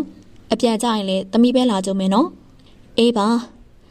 ငါမအိတ်ချင်သေးဘူးဇက်ကားကြည့်ဦးမဟုတ်ပါပြီသမီးဝယ်စားနေလိုက်ဦးမယ်အဲ့လိုပြောကအခန်းထဲဝင်ပြီးလှုပ်ရှားရှိရလှုပ်လိုက်ပါတယ်မနေ့ပြန်စားတင်သွားရင်မျက်နှာအသားရည်လှနေစေဖို့ပန်တင်ကိုဗီဒီယိုအန်ဆွဲက Facebook တစ်ခုကိုဖောက်ကကတ်လိုက်ပါတယ်အခုလိုအချိန်လေးအရန်ကိုနေလို့ကောင်းပါတယ်ရေဦးအကြိုက်ဆုံးအချိန်ကိုပြောပါဆိုရင်တော့မတ်ကတ်တဲ့အချိန်ဖြစ်ပါတယ်တနေ့ကုန်ပင်ပန်းလာတာကြောင့်ဂရင်မော်လဲချလိုက်ပြီးသူလည်းဘေးနာကဖုန်းကိုယူပြီးညူးစစ်တဲ့ဝင်ကတချင်းလေးကိုဖွင့်ပြီးမျက်လုံးစုံခိတ္တမိတ်ချလိုက်ပါတယ်မင်းမောင်ကခဏနေလာတော့မယ်ဖုန်းဆက်လာကမှဒုက္ခနိုးပါတယ်မနေ့ကသူလည်းအတွင်းများစွာနဲ့တတော်နဲ့အိတ်မပြောပါဘူးနောက်ကြမှအိတ်ပြောကမနေ့ကသူများနိုးမှနိုးပါတယ်အခုလည်းအမြန်လှုပ်ရှားရှိရာတွေကိုလုံနေရပါတယ်ຫນွေဦးမေကောင်းကျိုးပေးမှုကတကယ်ကိုလက်လံနေသူ့ကြောင့်အိတ်ရထားပါနောက်ကြကုန်ပြီသူကအင်ကြီးကျဲတဲ့တက်နေရင်ကနေပါဇက်ကပွားစီပြောနေမိပါတယ်ဟာရောက်တောင်နေပြီလားမသိဘူးသူကစီဝင်လာတဲ့ဖုန်းကြောင့်မင်းမောင်အထင်နဲ့နာမည်တော်မကြည့်ဘဲနဲ့ကောက်ကင်လိုက်ပါတယ်ရောက်နေပြီလားငါတော့မပြီးသေးဘူးခဏဆောင်သူကပြောချင်တာစွပြောနေပါတယ်ဆရာနီနီပါဟမ်အော်ဟုတ်နီနီဘာမပြီးသေးရလဲဆရာရဲ့ဘာတွေပြောညာလဲနီနီစောင့်နေရဲ့နော်မလာသေးဘူးလားပြောလာပြီးနီနီရဲ့မင်းမောင်မလာသေးဘူးကျွန်တော်လည်းအခုမှလှုပ်ရှားရှိရလုံနေရလို့ပါဟုတ်ပါပြီအဲ့ဒါဆိုရင်ဒါပဲနော်မလာမှဆိုလို့ဖုန်းဆက်တာဒီတကမလာရင်တော့ဆရာအိမ်တီကိုလိုက်လာမယ်မက်ဘ ဘရန်နီဆိုတဲ့အမျိုးကတကယ့်ကိုလေးရှိပါတယ်ကြည့်ပါလားလာခဲ့နော်လို့ပြောလိုက်ပြီးမဲ့စကားကိုအခုမလိုတာတွေပါပြောနေပါတယ်သူကသူ့ကိုမကြိုက်တာအဲ့ဒီအချက်တွေကြောင့်မောင်ဟုတ်ကဲ့ပါဗျာအော်အောက်မှာမင်းမောင်ရောက်နေပြီကျွန်တော်လာပြီနော်နီနီဒါပဲနော်အဲ့လိုပြောလိုက်ကဖုန်းကိုချပစ်လိုက်ပါတယ်တကယ်တော့မင်းမောင်လည်းမလာသေးပါဘူးကိုကနဲ့ကိုကအာယုံနောက်အတွေးများနေရပါသူကပါကိုအာယုံလာစားနေရကိုမခံနိုင်တာကြောင့်ပြောလိုက်တာဖြစ်ပါတယ်ငါဘောကလေဟိုလူကနှောက်ရက်ဒီလူကနှောက်ရက်ပိုင်ဒုက္ခမင်းရလေဘလောက်နာမည်ကြီးကြီးသူများနှောက်ရက်တာခံရမဲ့ကံအပြည့်ကိုပါတာသူကအယူတယောက်လိုစကားတွေပြောနေပါတယ်ပတ်ဝန်းကျင်မှာသာတရရောက်ရှိမယ်ဆိုရင်သူ့ကိုအယူလို့ထင်နိုင်ပါတယ်နှွေဦးဒီနေ့အလုံးနားတာကြောင့်ဖွားတို့ကိုတရားစခန်းလိုက်ဖို့ကစာတင်မဲ့အိမ်ကိုတွားလိုက်ပါတယ်နှွေဦးလာညီမလေးအိမ်မကအခုနှွေဦးစာတင်မဲ့ကလေးရဲ့အမေဖြစ်ပါတယ်ဟုတ်မထိုင်ညီမလေးစာတင်တော့ဒီမှာပဲတင်လိုက်လို့ရတယ်မလားဘယ်နေရာတင်ရပါတယ်အမခဏထိုင်အောင်တော့နှွေဦးအမကလေးကိုအပေါ်တက်ပြီးခေါ်လိုက်အောင်မေသူတို့အိမ်ကဆန်ဆက်တဲ့အိမ်ကိုတွဲထားတာဖြစ်ပါတယ်အရှိမဆန်ဆက်အနောက်မှာအိမ်ဖြစ်ပါတယ်အခုစာတင်ရမှာလဲဆန်ဆက်တဲ့ကသူတို့အလုပ်လုပ်ကြတဲ့ရုံးခန်းထဲမှာဖြစ်ပါတယ်ဟာမမနှွေဦးထိုင်လိုက်တဲ့အနောက်ကခေါ်တဲ့ကြောင့်ကြည့်မိလိုက်တော့ထအားကဖြစ်နေပါတယ်သူတို့ကညီကိုနှစ်ယောက်ဖြစ်ပါတယ်ထအားကအကြီးဖြစ်ပြီးတော့ထက်မြက်ကတော့နှွေဦးအခုစာတင်ရမယ့်ကလေးဖြစ်ပါတယ်ထအားကနှွေဦးတက်2နှစ်တောင်ငယ်တယ်သူကတော့အခုနိုင်ငံခြားကိုသွားဖို့ပြင်နေပါတယ်ဒီကလေးကရေမှန်းချက်ကလည်းကြီးတော်ကလည်းတော်တော့မိဘတွေကလည်းအားကိုးရပါတယ်ရက်ွက်ထဲကမိန်းကလေးအများစုရဲ့အသေးကျော်ပဲလော်လေးဆိုလဲမမားပါဘူးအော်အာကမမတွေ့ရကြပြီနော်မလှလာလိုက်တာထက်အာကသူတက္ကသိုလ်တက်ခဲ့တဲ့အချိန်တွေကကင်းဖြစ်တဲ့အလျောက်ရုပ်ရည်ကလည်းချွန်ခံလဲခန့်စကားကလည်းကြွယ်ပါတယ်အမေကျမလာတာကိုအာကတော့မမိပါဘူးနော်မအလှဆုံးပဲဒါနဲ့အာကအခုဘာလုပ်နေရလဲကျွန်တော်အခုတော့အိမ်ရလုပ်တွေပဲကုလုပ်တယ်မပြီးတော့တငယ်ချင်းတွေနဲ့စားတော့ဆိုင်ကိုပေါင်းဖွင့်ထားရလေကျုံရင်ဆိုင်ကိုလာစားပါအောင်မရဲ့နှစ်လန်ထဲမှာပဲလေအော်နီးသားပဲနော်ဟုတ်တယ်မရဲ့အဲ့ဒါကြောင့်အားရင်လာခဲ့ပါနော်ကျွန်တော်ကကြွေးကျင်တာဟုတ်ပါပြီအာကရဲ့အမလာခဲ့မယ်နော်မသိလားထက်မြက်ကိုစာတင်လေအလိုမလိုက်နဲ့နော်သူကစိုးတယ်ကျွန်တော်တော့မနိုင်လို့သူ့ဆီယာမခေါ်တင်ရတာငါကဘသူမလို့လဲနှွေဦးမိပါနော်နှွေဦးတော့မနိုင်တာအဖွားပဲရှိရင်ဒိုးမတော့ကွာစကားတွေတက်နေလိုက်တာသိပါတယ်မအရာရာနိုင်နေဆိုတာကျွန်တော်လည်းနိုင်ကျင်နိုင်လို့ရတယ်နော်ကျွန်တော်ကမဆိုအမြဲတမ်းအရှုံးပေးပြီးသားသိလားထက်ဟာကသူ့ကိုမျက်လုံးတစ်ဖက်မိတ်ပြပြီးတော့ချက်ချင်းထွက်သွားတယ်ထွက်သွားတာတော့မှအကောင်မသွားပဲနဲ့သူ့ဟာပုံစံတော်မှလှုပ်ပြသွားပါသေးတယ်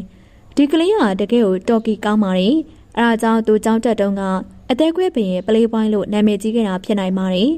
အရင်တုန်းကတော့ຫນွေရိုးနဲ့စော့ပေါ်စော့ပတ်နှစ်ချေတွဲလောက်ကလေးလေးတွေပေါ့အခုတော့လည်းຫນွေရိုးကသူတို့တစ်ဝက်လောက်သာရှိပါတယ်ဆရာတို့ရောက်လာပြီရန်နီကဒုက္ခကိုတွေ့ကြလွန်းလို့သာအိမ်သစ်တပ်ပွဲကိုဖိတ်ရတာပါတကယ်လို့သူသားမလာရင်လည်းဘရန်နီဘာမှမတက်နိုင်ပါဒါပေမဲ့ထင်တာနဲ့တော်လဲစီဖြစ်သွားတာမလို့သူပြောသွားပါတယ်နီနီဒါနီနီအတွက်အဲ့လိုဆိုကကိုမင်းကသူ့ကိုပါကင်ပိတ်ထားတဲ့အရာတစ်ခုပေးပါတယ်ကိုမင်းရဲ့လူလာရပြီကိုဘာတွေလဲသူလဲကိုမင်းကမ်းပေးရဲ့ပစ္စည်းကိုယူလိုက်ပါတယ်အဲ့နောက်အလုပ်သမားကိုပေးလိုက်ကယူသွားစေပါတယ်လက်ပလာနဲ့လာလို့ဘယ်ဖြစ်မလဲနီနီရဲ့မဟုတ်လားဒုက္ခမင်းမဝင်လာတဲ့ကစကားတွေများနေပေမဲ့တကောက်သားကတိတ်ဆိတ်နေရကြောင်းသူ့ဘာစကားဝိုင်းနဲ့ပါလောင်လို့ဆွဲရပါတယ်ဟုတ်တာပေါ့ဗျဆရာနေမကောင်းလာရင်ဆရာပုံစံနေမကောင်းသလိုပဲတကယ်တော့လမ်းမှာဒုက္ခနဲ့မင်းမောင်ကားထဲမှာရန်တက်လာကြတာဖြစ်ပါတယ်မင်းမောင်ကဘာဝယ်သွားရင်ကောင်းမလဲလို့မေးရကိုတကောက်သားကဝယ်ချင်တာဝယ်ဆိုလို့သူကပကြီးပြားကန်းတစ်ခုသွားပြီးဒုက္ခကိုယ်တိုင်လက်နဲ့ဆွဲထားတဲ့ပကြီးကားတစ်ချက်ကိုသွားဝယ်တာဖြစ်ပါတယ်ဒုက္ခစာချုပ်ချုပ်ထားတဲ့ပကြီးပြကန်းကတာဝန်ရှိသူကမင်းမောင်နဲ့လည်းအရန်ရင်းနှီးနေတာဖြစ်တဲ့အတွက်မင်းမောင်ကအဲ့ပကြီးပြကန်းကိုသွားခြင်းဖြစ်ပါတယ်ဟိုရောက်တော့သူကဘာလို့သူ့လက်ရာကိုပတ်စံပေးဝယ်တာလဲလို့မေးပါတယ်သူသားသူ့လက်ရာကိုဘရန်နီကိုပေးခြင်းပြကန်းတီတောင်လာစရာမလိုသူကိုယ်တိုင်ဆွဲပေးလိုက်မှာပေါ့လို့ပြောပါတယ်ဒုက္ခမင်းမောင်ကိုဒေါကီကကားပေါ်ပြန်တက်သွားပါတယ်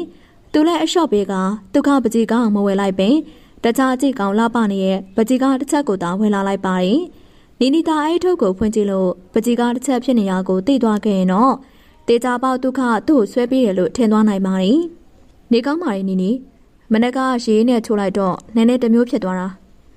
ဆရာရဲ့ဂယုဆိုင်ပါစောစောစီစီရင်နှွေးနဲ့ချိုးတော့ပေါ့အခုချိန်ကမနက်ပိုင်းနေရဒီလောက်အေးနေအောင်ဟုတ်ကဲ့ပါနောက်ဆိုရင်စင်ကြမမေးလာဆရာတို့ကိုမင်းတို့အတွက်ဝိုင်းရ special နော်လာလိုက်ခဲ့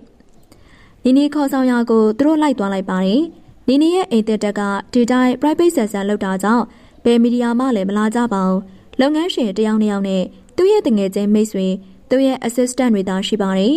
မိမောင်တို့သွားတာကိုလည်းတချို့မီဒီယာသမားတွေလိုမျက်စိထောက်ကြည့်နေမဲ့သူမရှိပါဘူးဒီတစ်ချက်တော့အဆင်ပြေသွားပါတယ်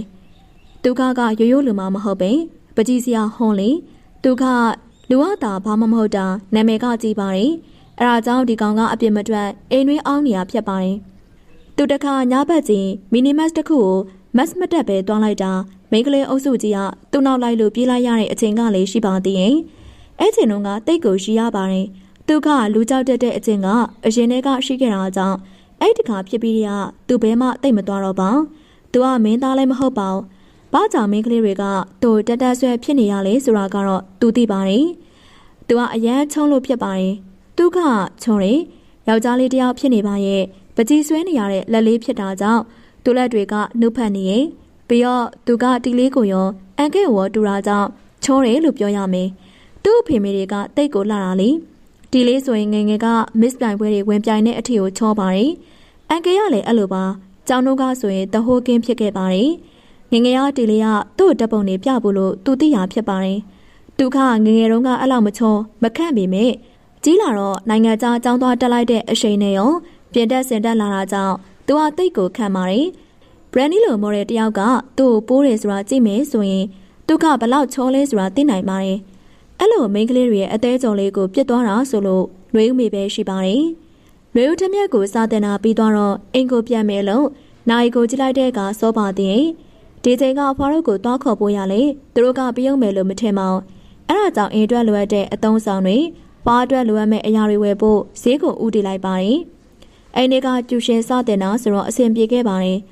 ဒီကလေးကအစားမတင်ရသေးဘူးအပြည့်သွားလိုက်အောင်မယ်တဲ့လေတပတ်ကို2ရက်လေးတင်ရတာကိုသူကမနှက်ပြန်ခီးသွားမလို့ဆိုကတရက်နားမယ်လို့ပြောပါတယ်မိဘတွေကပါပြောတာကြောင့်ຫນွေဦးကလက်ခံလိုက်ပါတယ်ဘလို့ပဲဖြစ်ဖြစ်မနှက်ပြန်ຫນွေဦးတရက်နားလို့ရသွားတာပေါ့မင်းမောင်တို့ကိုချင်းပြီးတခုခုလိုက်ကြွေရပါမယ်ဒီလောက်ဆင်ပြေသွားတာကမင်းမောင်ကျေးဇူးတဝက်လောက်ပါပါတယ်အမဒါဘလို့ရောင်းလဲအဲ့ဒါ1ကီလို8000ညီမလေးဖွားကထောပတ်သီးဆိုအရန်ကြိုက်တာမလို့မနှက်ပြန်ပိတ်ရက်ကိုဖွားကြိုက်တဲ့ထောပတ်သီးကိုဖြောတိုက်မယ်လို့တွေးပြီးထောပတ်သီးဝယ်နေပါတယ်ဒါလေးယူမယ်အမအေးအမချိန်မိမယ်နော်ရွေဦးကငွေရှင်းလိုက်ကအတီးရွက်တန်းဘက်ကိုရောက်လာပါတယ်ဒီနေရာရောက်တော့အန်နီချောနဲ့တွေ့ပါတယ်ဟဲရွေဦးသမီးလေးမတွေ့ရကြပြီနော်ငါသမီးလေးကအရင်တိုင်းလှတော့မေးအန်နီချောကရွေဦးပေါ်မှာတော့အမေတယောက်လိုပါအန်နီလည်းအရင်တိုင်းပဲနော်အမေကျမအိုနေပြီရှင်လေးကလမ်းတော့အန်နီချောကသူ့ကိုအရင်တုန်းကလိုပဲအမြဲဆက်ဆံပါတယ်မတွေ့ဖြစ်တာ4-5နှစ်အတွင်းသူကအရင်တိုင်းတွေကိုသမီးတယောက်လိုဆက်ဆံနေပါသေးရင်အန်နီချောကပိုင်ဒုက္ခအမေဖြစ်ပါတယ်မေဦးဒုက္ခနဲ့တွဲနေတဲ့အချိန်တို့ကဒုက္ခအင်ကိုပြောပြထားတာပြောပါတယ်တခါတော့မထင်မှတ်ပဲသူတို့ချင်းနေတဲ့အချိန်အန်နီချောနဲ့ထိတ်တိုက်တွေ့သွားတာဖြစ်ပါတယ်အန်နီချောကအဲ့ဒီအချိန်တွေကနှွေဦးကိုသမီးတယောက်လိုအမြဲဆက်ဆံခဲ့သူမကသမီးလည်းမရှိတော့နှွေဦးကိုပို့ချစ်တာဖြစ်ပါတယ်သူတို့ပြတ်သွားပြီးနောက်ပိုင်းတွေကအန်နီနဲ့ရောမတွေ့ဖြစ်တော့တာဖြစ်ပါတယ်သမီးကြုံတော့ကြုံခိုက်တို့တွေစိုက်ထားရအောင်နော်နှွေဦးနာရီကြည့်လိုက်တော့အချိန်ကအဝေးကြီးလိုတရားကြောင့်မငင်းမဲသဘောတူလိုက်ပါတယ်ဟုတ်အန်တီသူတို့စားတော့ဆိုင်ဒီဇိုင်းကိုဝင်ကစကားပြောဖြစ်ခဲ့ကြပါတယ်ဒေါ်နှွေဦးတို့ကဘာတွေစားလို့မြန်အဲ့လောက်တောင်မှလှနေရလေလေးမောင်အန်နီကစကားပြောရင်တော့လူငယ်တယောက်လိုအမြဲပေါ့ပေါ့ပါပါပြောတတ်ပါတယ်ပြီးတော့အန်တီကသူမပြောတတ်တဲ့စကားဆိုတာမျိုးလည်းမရှိခက်လူငယ်တွေပြောတဲ့စကားတွေဆိုလည်းအကုန်သိပါတယ်အတရဲ့သမီးလာတာအတကိုမိပါမလားနော်အမေစကားတော့တတ်သလားမမေးနဲ့အန်နီနဲ့စကားပြောတာတိတ်ကိုပြောစရာကောင်းပါတယ်အော်ဒါနဲ့သမီးဘာတွေအဲ့လောက်ဝယ်လာလဲ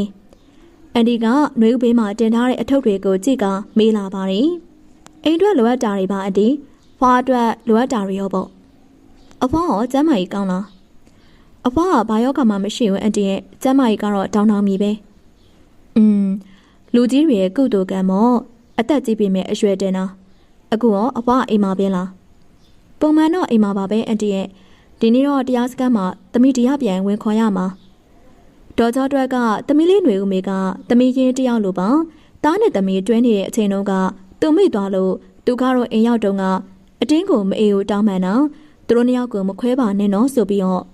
သူကခစ်ဆန်တဲ့သူဖြစ်တဲ့အတွက်ကြောင့်ကလေးတွေရီးစားထားတာကိုဘာမှမပြောလို့ပါသူတို့တက်ကတော်တက်တဲ့အရွယ်ဆိုတာကရီးစားထားတဲ့အရွယ်ပဲလေအဲ့ဒါကိုသားကစိတ်ပြေပုကအိမ်ရောက်တော့သူ့အတင်းကိုတောင်းပန်ပါတယ်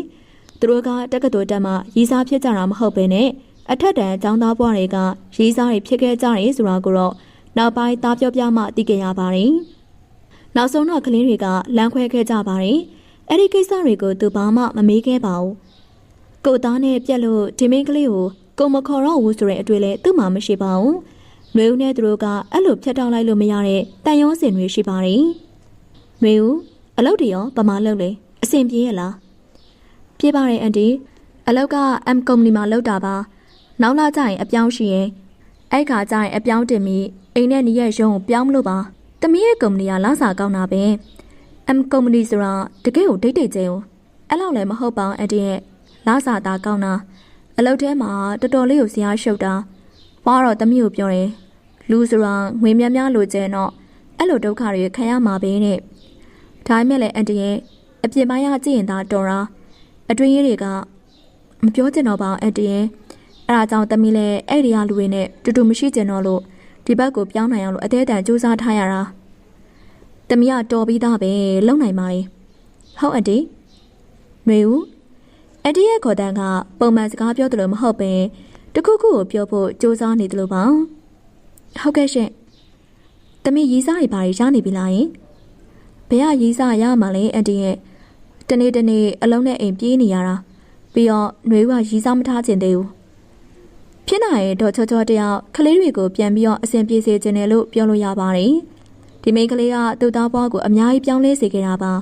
ဒုက္ခຫນွေဦးနဲ့တွေ့ပြီးရဲ့နောက်ပိုင်းမှာအရာရာကိုအကောင်းဘက်ကတွေ့တက်လာတယ်ပို့ပြီးတော့စူးစမ်းလာတယ်တခုခုဆိုရင်ပို့ပြီးတော့တည်တက်လာတယ်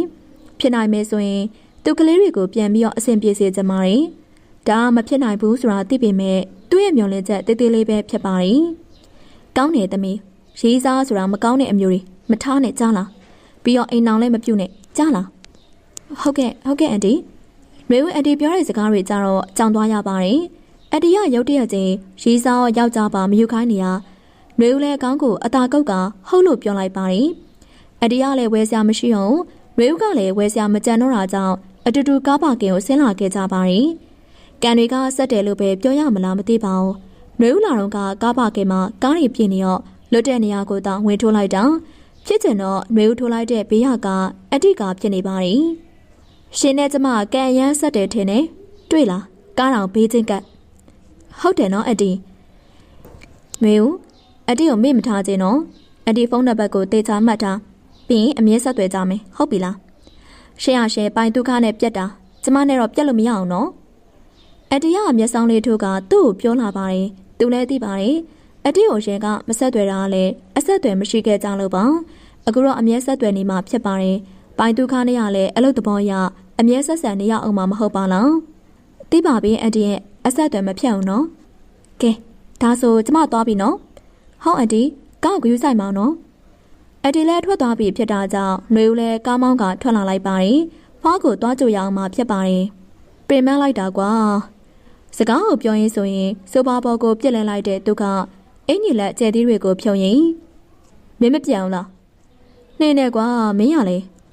တကယ်ကသူတို့ဘရန်နီအိမ်ကပြန်လာတာကြားပြီးဖြစ်ပါတယ်ခံမင်းမောင်ကအလုပ်ကိစ္စပေါ်လာတယ်ပြောတာကြောင့်ဖေဖေကုမ္ပဏီထိတူလိုက်သွားတာဖြစ်ပါတယ်သူကအိမ်ကိုမပြန်လာလေအရန်ကိုကြာနေပြီဖြစ်တယ်ဖေဖေကတော့ပြောနေပါသေးတယ်အိမ်ကိုတရက်လောက်ပြန်လာဖို့တကယ်ကအိမ်ကိုပြန်ကြပါတယ်အိမ်ကိုပြန်ရင်မေကောရာတွေကိုမခံနိုင်တာကြောင့်မပြန်ဖြစ်တာဖြစ်ပါတယ်နေချင်းနေကွာနှိမ့်စရာဘာအကြောင်းမှမရှိဘူးအဲ့လိုပြောကအခန်းထဲဝင်သွားပါတယ်ရုပ်ကလေးနဲ့မှမလိုက်စိတ်ကလေးစိုးတက်တယ်နှွေဦးပြစ်သွားနဲအောင်နေတယ်မင်းမောင်ကဒုက္ခမကြောက်တူတူလေးပြောလိုက်တာဖြစ်ပါတယ်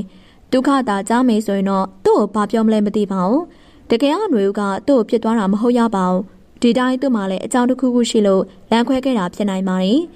လူတယောက်ရဲ့ခံစားချက်ကိုမသိပဲအတင်းပြောတာကမကောင်းတဲ့အလုပ်ပါအဲ့ဒါကြောင့်သူတို့လမ်းခွဲခဲ့တဲ့အကြောင်းတွေကိုမင်းမောင်ကာယကံရှင်လောက်မသိပါဘူးသူ့တွေ့ရဲ့ຫນွေဦးအကြောင်းကိုတွေးလိုက်ရင်ပြုံးမိပါတယ်ຫນွေဦးကသူ့ကိုတွေးကြည့်ရုံလေးနဲ့တင်ပြုံးစေနိုင်တဲ့မိန်းကလေးဖြစ်ပါတယ်ဧကတဲ့ကဖုန်းလေးကိုထုတ်ပြီးတော့ຫນွေဦးကိုစားပို့လိုက်ပါတယ်ဟိုတကောင်သာသိရင်တော့သူ့ကိုထိုးချင်နေမလားမသိပါဘူး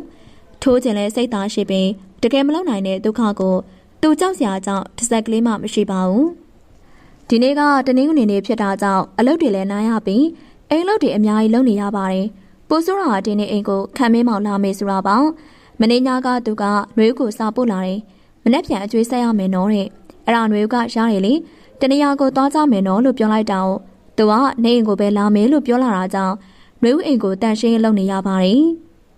မြေဧည့်သည်တွေကဘယ်နှယောက်လာမှလဲဖွားကိုမနေ့ညတုန်းကပြောထားတာကြောင့်ဖွားလည်းသိနေပြီဖြစ်ပါတယ်တယောက်ပါပဲဖွားရဲ့သူ့မှတ်မိသေးလားငယ်ငယ်တော့ကတော့သိပါတယ်ဒါပေမဲ့အခုတော့ဘယ်လိုပုံစံဖြစ်နေလဲမသိဘူးနော်ဖွားကခန့်မေးမောင်ကိုရောပိုင်ဒုက္ခကိုပါသိပါတယ်သူနဲ့ဒုက္ခတွဲခဲ့တာကိုလည်းအဖွားကသိခဲ့ပါတယ်ဒါပေမဲ့ပြတ်သွားပြီးရဲ့နောက်ပိုင်းမှာတော့အဖွားအဲ့ကိစ္စတွေနဲ့ပတ်သက်ပြီးတော့ဘာမှမမေးခဲ့ပါဘူးအဖွားရဲ့သူကအရင်တော့လို့မဟုတ်တော့အရန်အရက်တွေကလည်းရှည်လာတယ်ပြီးတော့လူကလည်းအကြီးဖြစ်လာတာအေးပေါ့မြေနဲ့အတူတူဆိုတော့တော်တော်လေးအရွယ်ရောက်လောက်ရောပေါ့ဟုတ်တယ်ဖွာခံမင်းမောင်မနေ့တုန်းကအိမ်ကိုမပြန်မဲနဲ့ဒုက္ခအိမ်မှာပဲအိတ်လိုက်ပါတယ်မနေ့ကျတော့သူ့ကိုရွေးရိုးစီသွားဖို့အတွက်ရအောင်ခေါ်ရပါအောင်မယ်မနေ့ကຫນွေဦးကိုတတိယကစာသွားပို့လိုက်ပါတယ်သူကတော့အပြင်မှာကျွေးမယ်ဆိုပေမဲ့လည်းသူကຫນွေဦးအိမ်ကိုပဲသွားကျင်တာကြောင့်အိမ်ကိုလာမယ်လို့သာပြောလိုက်ပါတယ်မင်းမနေ့ကမပြောင်းလားသူကအိယာထားတော့လှုပ်ရှားရှိရလောက်ကမနေ့စာတစ်ခုခုစားဖို့အခန်းထဲကထွက်လာတယ်အဲ့ချိန်မင်းမောင်ကိုတွေ့လိုက်ရတော့သူမေးလိုက်ခြင်းဖြစ်ပါတယ်မပြောင်းမင်းမောင်ကပါဇက်ကသာပြောနေပေမဲ့လက်ကကော်ဖီကိုဖြောနေပါတယ်ဟာမင်းဘာကြီးလုပ်နေရလဲဒုက္ခပျော်ရွှင်နေတဲ့ပုံစံနဲ့သူ့စီကိုပြေးလာကသူ့နာရောက်လာပါတယ်ခံမင်းမောင်ရမင်းအိမ်မပြန်နဲ့ငါ့အိမ်ပဲလာနေစမ်းပါပြီးငါ့ကိုမနှက်တိုင်းဒီလိုမျိုးအမြဲလုပ်ပေးငါမင်းကိုအိမ်ငါးကလည်းမယူကွာနော်အဲ့လိုပြောကသူ့လက်ထဲကကော်ဖီကွက်ကိုလွတ်ယူသွားပါတယ်ပိုင်ဒုက္ခရမင်းကော်ဖီကိုဘယ်သူမှမလို့ဖိတ်ကုန်တော့မှာပဲကောင်းလိုက်တာကွာဒုက္ခကကော်ဖီကိုရတာခံပြီးတငုံတောက်ကသူ့ကိုပြောလာပါတယ်ဒုက္ခမင်းဒီနေ့ဘယ်သွားဖို့အစီအစဉ်ရှိလဲမင်းမောင်သူ့ကိုမရဲတရက်တာမေးလိုက်ပါတယ်ငါဘယ်သွားရမှာလဲအပြင်သွားမှာကြောက်တယ်ကွာမသွားချင်တော့တေးပါလေရောမင်းမောင်ဒုက္ခကိုဘလို့အပြင်ခေါ်သွားရင်ကောင်းမလဲစဉ်းစားခတ်သွားပါတယ်ဟိုးငါဒီနေ့အပြင်သွားရမှာအဲ့ဒါလိုက်ခဲ့စမ်းပါကွာတော်ပြီကွာမလိုက်ချင်ဘူးဒီနေ့ຫນွေဦးမေတို့ကုမ္ပဏီကအလုပ်ကိုကန်ရတော့မှာကွာလိုက်ခဲ့ပါခဏပဲမကြောက်ဘူးခံမင်းမောင်တို့ရဲ့မကြောက်ဆိုတဲ့စကားကတကယ်ကိုကြောက်ရပါတယ်မနေ့ကလည်း Brandy အိမ်ကိုခဏပဲသွားကြမယ်လို့ပြောလိုက်ပေမဲ့သူကတခြားနေရာကိုပါသွားနေပြီးတော့ကုမ္ပဏီကိုပါဝင်လိုက်တော့အချိန်လေးကမကြတင်တာတွေကြာကုန်ပြီးညရောက်တော့မှအိမ်ပြန်ရောက်ပါတယ်အလုပ်တောင်မလုပ်လိုက်ရပါဘူးသူရဲ့ခဏဆိုတဲ့စကားတကယ်ကိုကြောက်ရပါတယ်မကြောက်ဆိုတာကိုကြောက်နေရမင်းမောင်ရကို့ဘာသာကိုသွားစမ်းပါဒီကောင်ဘယ်လိုပြောလို့မရတော့နောက်ဆုံးလက်နက်ကိုထုတ်သုံးမှုအတွက်အချိန်ကြာလာပြီဖြစ်ပါတယ်မင်းတကယ်မလိုက်မှတေးကြလားတေးကြတယ်ကွာသူကသူ့ကိုတော့မကြည့်လိုက်ဘဲနဲ့ပြောလိုက်တာဖြစ်ပါတယ်အပြူမသွားချင်ပါဘူးဆိုတာကိုအတင်းခေါ်နေတဲ့လူတွေကိုအရန်ကိုအမြင်ကပ်ပါတယ်ဘရန်နီအလုံးမင်းမောင်ကကောက်ချစ်တဲ့အပြုံးတစ်ခုကိုဖန်တီးကပြောလိုက်ပါတယ်ဘရန်နီဆိုတဲ့တန်ကိုကြားရတဲ့တပြိုင်နက်ဒုက္ခစားနေတဲ့အရာတောင်ပြတ်သွားပါတယ်မင်းဒုက္ခမင်းမောင်ရဲ့အင်ကြီးကော်လန်ဆောင်ဆွဲလိုက်ကလက်ညှိုးထိုးပြီးသူ့ကိုပြောလာပါတယ်လိုက်မလားမလိုက်ဘူးလားမင်းမောင်ရွေးချယ်စရာနှစ်ခုရှိရဲ့နော်ငါဆဲလိုက်ရကွာမင်းကွာလိုက်မယ်လိုက်ရင်ပြီးရောမလားဒုက္ခအမြဲတမ်းအရှုံးပေးနေရတဲ့သူပါနောက်ထပ်တစ်ခါတော့အလျှော့ပေးလိုက်ရလို့လေအသားတွေပဲ့မသွားပါဘူးဆိုတဲ့အတွေ့နဲ့သူလက်ခံလိုက်ရပါတယ်ကိုကျော်ကြီးနောက်ကနေခေါ်လိုက်တဲ့အတန်ကိုကြားလိုက်တဲ့အတွက်လှည့်ကြည့်လိုက်တော့ဘရန်နီဖြစ်နေပါတယ်ကျော်ကြီးဒီနေ့အလုပ်ကိစ္စတွေရှိနေတဲ့အတွက်ကြောင့်ကုမ္ပဏီကိုခဏလောက်ထွက်လာခဲ့တာပါဘရန်နီကဘယ်ကနေဘလို့သူတို့ကုမ္ပဏီကိုဘာကိစ္စနဲ့ရောက်လာလဲမသိပါဘူးအော် နီနီဘာကိစ္စရှိလို့လဲမသိဘူးနော်ကိုကျော်ကြီးကလည်းနီနီရဒီကိုလာတာကိစ္စရှိမှလာလို့ရမှာလားတကယ်တမ်းကျတော့ဟုတ်ပါတယ်လေသူတို့တွေကအလုပ်ကိစ္စနဲ့ပတ်သက်ရင်အမြဲတမ်းတွေ့နေကြရတာပါပဲလေသူတို့ကုမ္ပဏီဆိုတာလေမင်းသားမင်းသမီးတွေနဲ့အလုပ်တူတူတွဲလို့ရတတ်ပါတယ်ဟုတ်တာပဲဘာကိစ္စရှိလို့လဲမသိဘူးနော်ကိုမင်းရှိလားဒီနေ့ကအလုပ်နားရက်လေနီနီ तू ကတော့ဘယ်ကိုရောက်နေလဲမသိဘူးမနေ့တည်းကဖုန်းဆက်လို့လည်းမရအောင်နီနီရဲ့ဟုတ်လားအရင်တော့အလုပ်နားရက်ကိုအမြဲတမ်းအလုပ်လာလုပ်နေတဲ့ तू ကအခုဘယ်ကိုရောက်သွားတာလဲဘရန်ဒီဆိုတဲ့အမျိုးကအတော်လေးကိုစကားတွေရှိပါတယ်ဒါကြောင့်သူ့အတွင်းကျော်ကြီးတို့ကလည်းအမြဲတမ်းအဝေးကနေပဲရှောင်တတ်ပါတယ်တခါတရံရှောင်လို့မရတဲ့အခြေအနေမှသာစကားပြောဖြစ်ပါတယ်နီနီကလည်းတခါတလေတော့သူလည်းအပြင်းလေးပါလေးသွားမှာပေါ့ကျွန်တော်လည်းသူပဲသွားလဲဆိုတာမသိပါဘူးဗျအမတကယ်တော့သူ့ကိုပြောချစကားရှိလို့လားတွေ့ရသူ့ကိုလူချင်းတွေ့ပြီးတော့ပြောချင်လို့မရှိဘူးဆိုရင်လည်းပြန်တော့မယ်နော်အဲ့ဒါဆိုရင်သွားရမယ်နော်ကိုကျော်ကြီးဟုတ်ဗျဟုတ်ဖြစ်ဖြစ်ပြန်တော့နီနီဟုတ်ကဲ့နီနီတို့ကအမြဲတမ်းလိုချင်တာရသွားပြီဆိုရင်နောက်ကိုတစ်ချက်ကလေးတောင်လှည့်မကြည့်ပဲနဲ့ထွက်သွားတတ်တဲ့အချင်းကရှိပါတယ်အခုလဲသူသိချင်တာကိုသိသွားပြီဆိုတော့လုံးဝကိုလက်ထွက်သွားတာတောက်ပနဲ့တန်တွေကလည်းတစ်ခွက်ခွက်နဲ့ကိုမြည်နေပါတယ်ကျော်ကြီးကလည်းလှုပ်ရှားရှိရတွေကိုလှုပ်ပြီးတော့အိမ်ကိုအမြန်ပြန်ရမှာဖြစ်ပါတယ်မင်းမောင်မင်းဘယ်ကိုသွားနေရလဲသူကမင်းမောင်ခေါ်ရကိုလိုက်သွားပြီးစားထွက်လာကလေးကဒီကောင်ဘယ်တွေသွားနေရလဲလို့တွေးနေမိပါတယ်တကယ်တော့သူကအပြင်သွားမယ်လို့သာပြောတာဘယ်ကိုသွားမယ်ဆိုတာကိုတော့မပြောပါဘူးတနေရာကိုသွားမလို့ပါဘာဖြစ်နေရလဲငါမျိုးရောင်းမစားပါဘူးအော်ဘယ်ကိုသွားမယ်လို့ပြောလိုက်ရင်ဘာဖြစ်သွားမှာမဟုတ်လို့လဲဘာစကားတွေကိုလာပြောနေရလဲမင်းရောင်းမစားဆိုတော့ငါလည်းသိရပေါ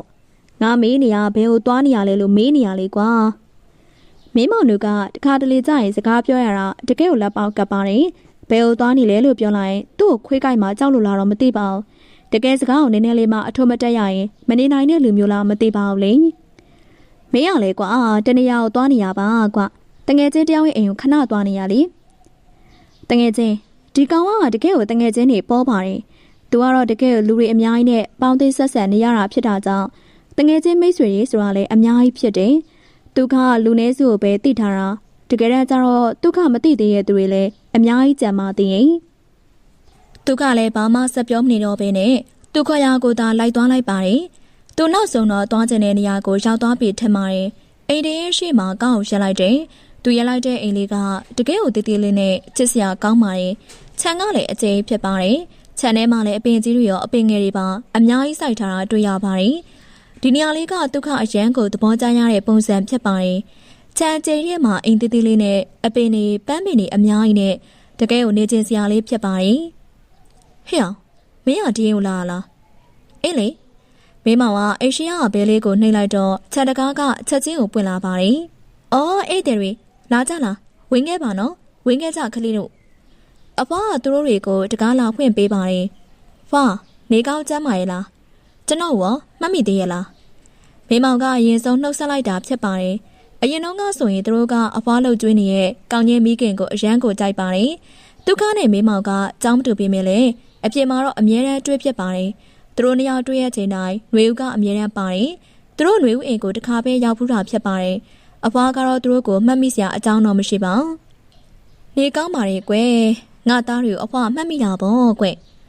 ဒုက္ခကမြင်ဘူးတလို့လို့မမြင်ဘူးတလို့လို့ဖြစ်နေရဖြစ်ပါတယ်အရင်ကသူကမညံမကောင်းတဲ့သူဆိုတော့ဒီဖွားကိုဘယ်သူလဲဆိုတော့သူမသိပါဘူးမိမောင်ကတော့တကယ်ကိုရင်းနှီးနေရထင်ပါတယ်ပြီးတော့အဖွားကလည်းသူတို့ကိုသိရဲလို့ပြောပါတယ်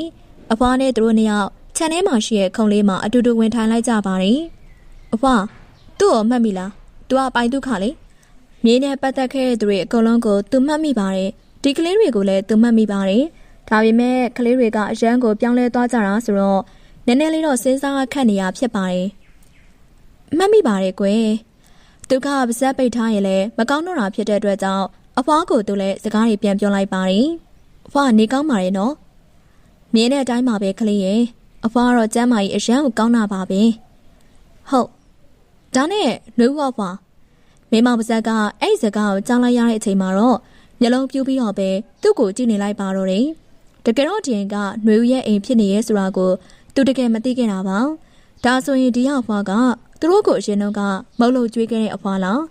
ဒုက္ခအခုချက်ချင်းပဲအိမ်ကိုထပြန်သွားလိုက်ချင်ပါတယ်ဒါပေမဲ့လည်းစိတ်ကသာအိမ်ကိုပြန်ကျင်နေရပါနှလုံးသားကတော့ဒီနေရာကနေတစ်စက်ကလေးမှထမသွားခြင်းနဲ့စိတ်တွေဖြစ်နေပါတယ်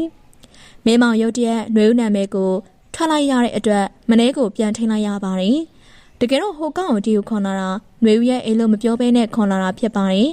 ်အခုတော့ဒုက္ခလည်းတည်သွားလောက်ပြီဖြစ်ပါတယ်သူရဲ့တုတ်ပြန်မှုတွေကငြိမ့်သက်နေရကြောင်းမင်းမောင်လည်းအံ့ဩသွားရပါတယ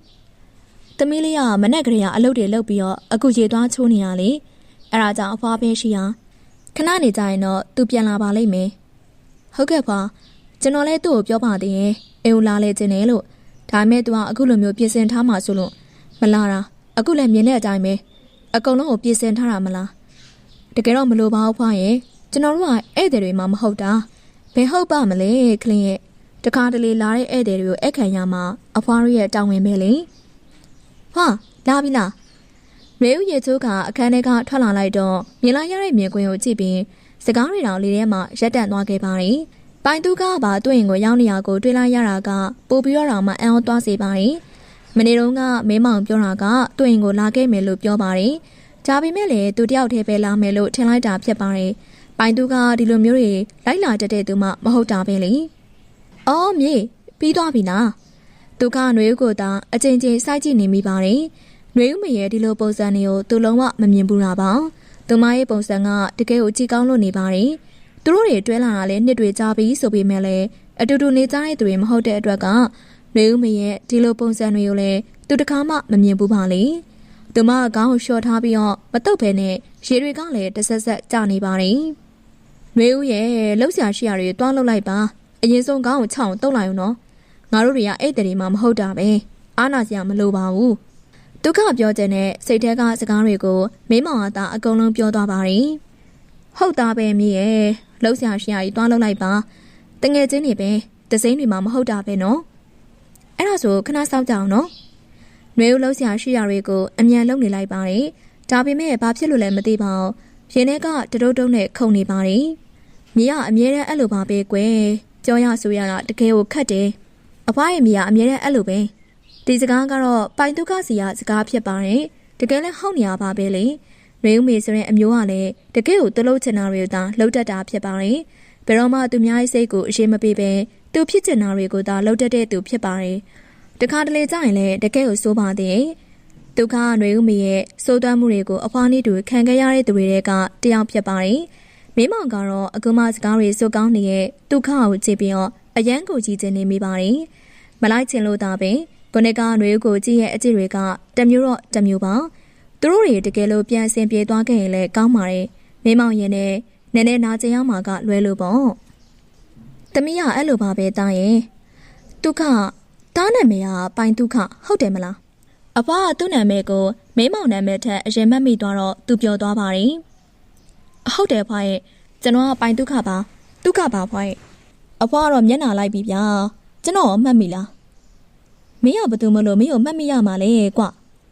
ပိုင်ဒုက္ခတို့စောင်းကြွနေပါပြီသူ့နာမည်လေးမှတ်မိသွားတာကိုသူ့မှာကဘာပြတ်တော့မလို့ပဲပျော်နေရဖြစ်ပါတယ်ငါကဘာလို့လဲပြောစမ်းမအောင်နေမင်းကဘာလို့မလို့လဲကွာပြောစမ်းမအောင်မင်းမောင်လည်းဘာမှကြည့်မဆိုင်ပဲဒီကောင်ကိုပြန်ဖဲမှရမယ်မဟုတ်ပါလားငါသူ့ရဲ့ဒုက္ခစကားကြီးလေထဲမှာပဲရက်တန့်သွားပါတယ်သူဆက်ပြောရအောင်လေဒီအကြောင်းတွေကိုသူထပ်မပြောချင်တော့ပါမင်းမောင်ကတော့သူ့ကိုဆက်ပြောလေဆိုတဲ့အချင်းနဲ့မျက်ခုံးတစ်ဖက်တွန်းပြပါတယ်နင်းတို့လေးပေါ်လို့ပြီးပြီလားနှွေဦးမေနဲ့ပိုင်ဒုက္ခတကယ်ကိုလိုက်ဖက်လောပါတယ်သူများကိုစကားပြောရင်အမေပေးရဲ့လေတန်းမပိုင်ရင်မပြီးပါဘူးပြီးပါပြီဟာနေကိစ္စအောင်ပြီးပြီလားမြင်းတဲ့အတိုင်းပဲလေးခံမေးမောင်အဖွားတွေ့လားအဖွားမရလုံးဝအော်ကြောလန်နေဗျအဲ့လိုပြောကမင်းမောင်ကရီတာနေပါတယ်ဟိုတယောက်ကလည်းနှွေဦးကိုဘာရီလိုက်ကြည့်မှမသိပါဘူးလူကိုတခုခုများမျက်နှာမှာကတ်နေသလားလို့တော့ထင်ကမှန်တော့မှလန့်ကြည့်ရပါသေးတယ်တကယ်ကိုလူကိုဘာရီမျောလဲချက်ပေးနေမှမသိပါဘူးတော်စမ်းမှာငါခဏနေလှုပ်သွားရမှာစားကြတာပေါ့သူတို့တွေအတူတူထမင်းစားကြပါတယ်အကောင်လုံးကနှွေဦးလက်ရဆိုတာမပြောလဲသိနေပါတယ်သူကတော့ကောင်းတော့မထောင်ပဲနဲ့စားနေပါတယ်မင်းမောင်ကလည်းစကားတွေပြောရင်စားနေအောင်နှစ်ပကံတော်မှထည့်ရပါတယ်ဒီကောင်နှွေဦးမေအိမ်မှာမလို့တာပေါ့သူများအိမ်သာဆိုရင်တော့မလွယ်ပါဘူးမနေ့ကများဘရန်ဒီအိမ်မှာထမင်းစားတာတပကံတော်မကုန်ခဲ့ပါဘူးကွာခြားချက်တွေကလက်လန်ပါတယ် သူကတခါတလေတွေးမိရင်နှွေဦးမေဦးများဒီကောင်ကြိုက်နေသလားလို့ပါဖခဏနော်နှွေဦးအပြင်ခဏသွားအောင်မေနှွေဦးဒီနေ့အပြင်ခဏသွားစရာရှိရာကြောင့်ဧည့်သည်တွေကိုဒီတိုင်းထားခဲ့ကအပြင်သွားရမှာဖြစ်ပါတယ်သူတို့တွေကလည်းဧည့်သည်မဟုတ်တာကြောင့်ဒီတိုင်းအဖွားနဲ့သာထားခဲ့လိုက်ပါတယ်သူတို့ကိုပြန်ခိုင်းပေမဲ့မိမောင်ကမပြန်သေးဘူးအဖွားနဲ့စကားပြောမယ်လို့ပြောတာကြောင့်နှွေဦးကလည်းဒီတိုင်းထားခဲ့လိုက်ပါတယ်ဖြည်းဖြည်းနော်မြေဟုတ်နင်တို့ပြန်ကျင်တဲ့အချိန်ပြန်တော့ငါ့အောင်မဆောင်နဲ့ငါဘယ်ချိန်မှပြန်လာဖြစ်မလဲမသိကြဘူးအေးပါငါတို့အားနေအေးဆေးမှပြန်မယ်မိမောင်ကတော့စကားပြောကြလို့မပြန်ဘူးပြောနေပေမဲ့ဟိုတယောက်ပြန်ကျင်နေမှာဆိုတော့ကြောင့်ပြန်လို့ရတယ်လို့သာပြောလိုက်တာဖြစ်ပါတယ်အမတဘောနှွေဦးလည်းပြောစရာရှိရာပြောကထွက်လာလိုက်ပါတယ်တမီးကအဲ့လိုပဲကွတိတ်ကိုလောပါကြီးရာ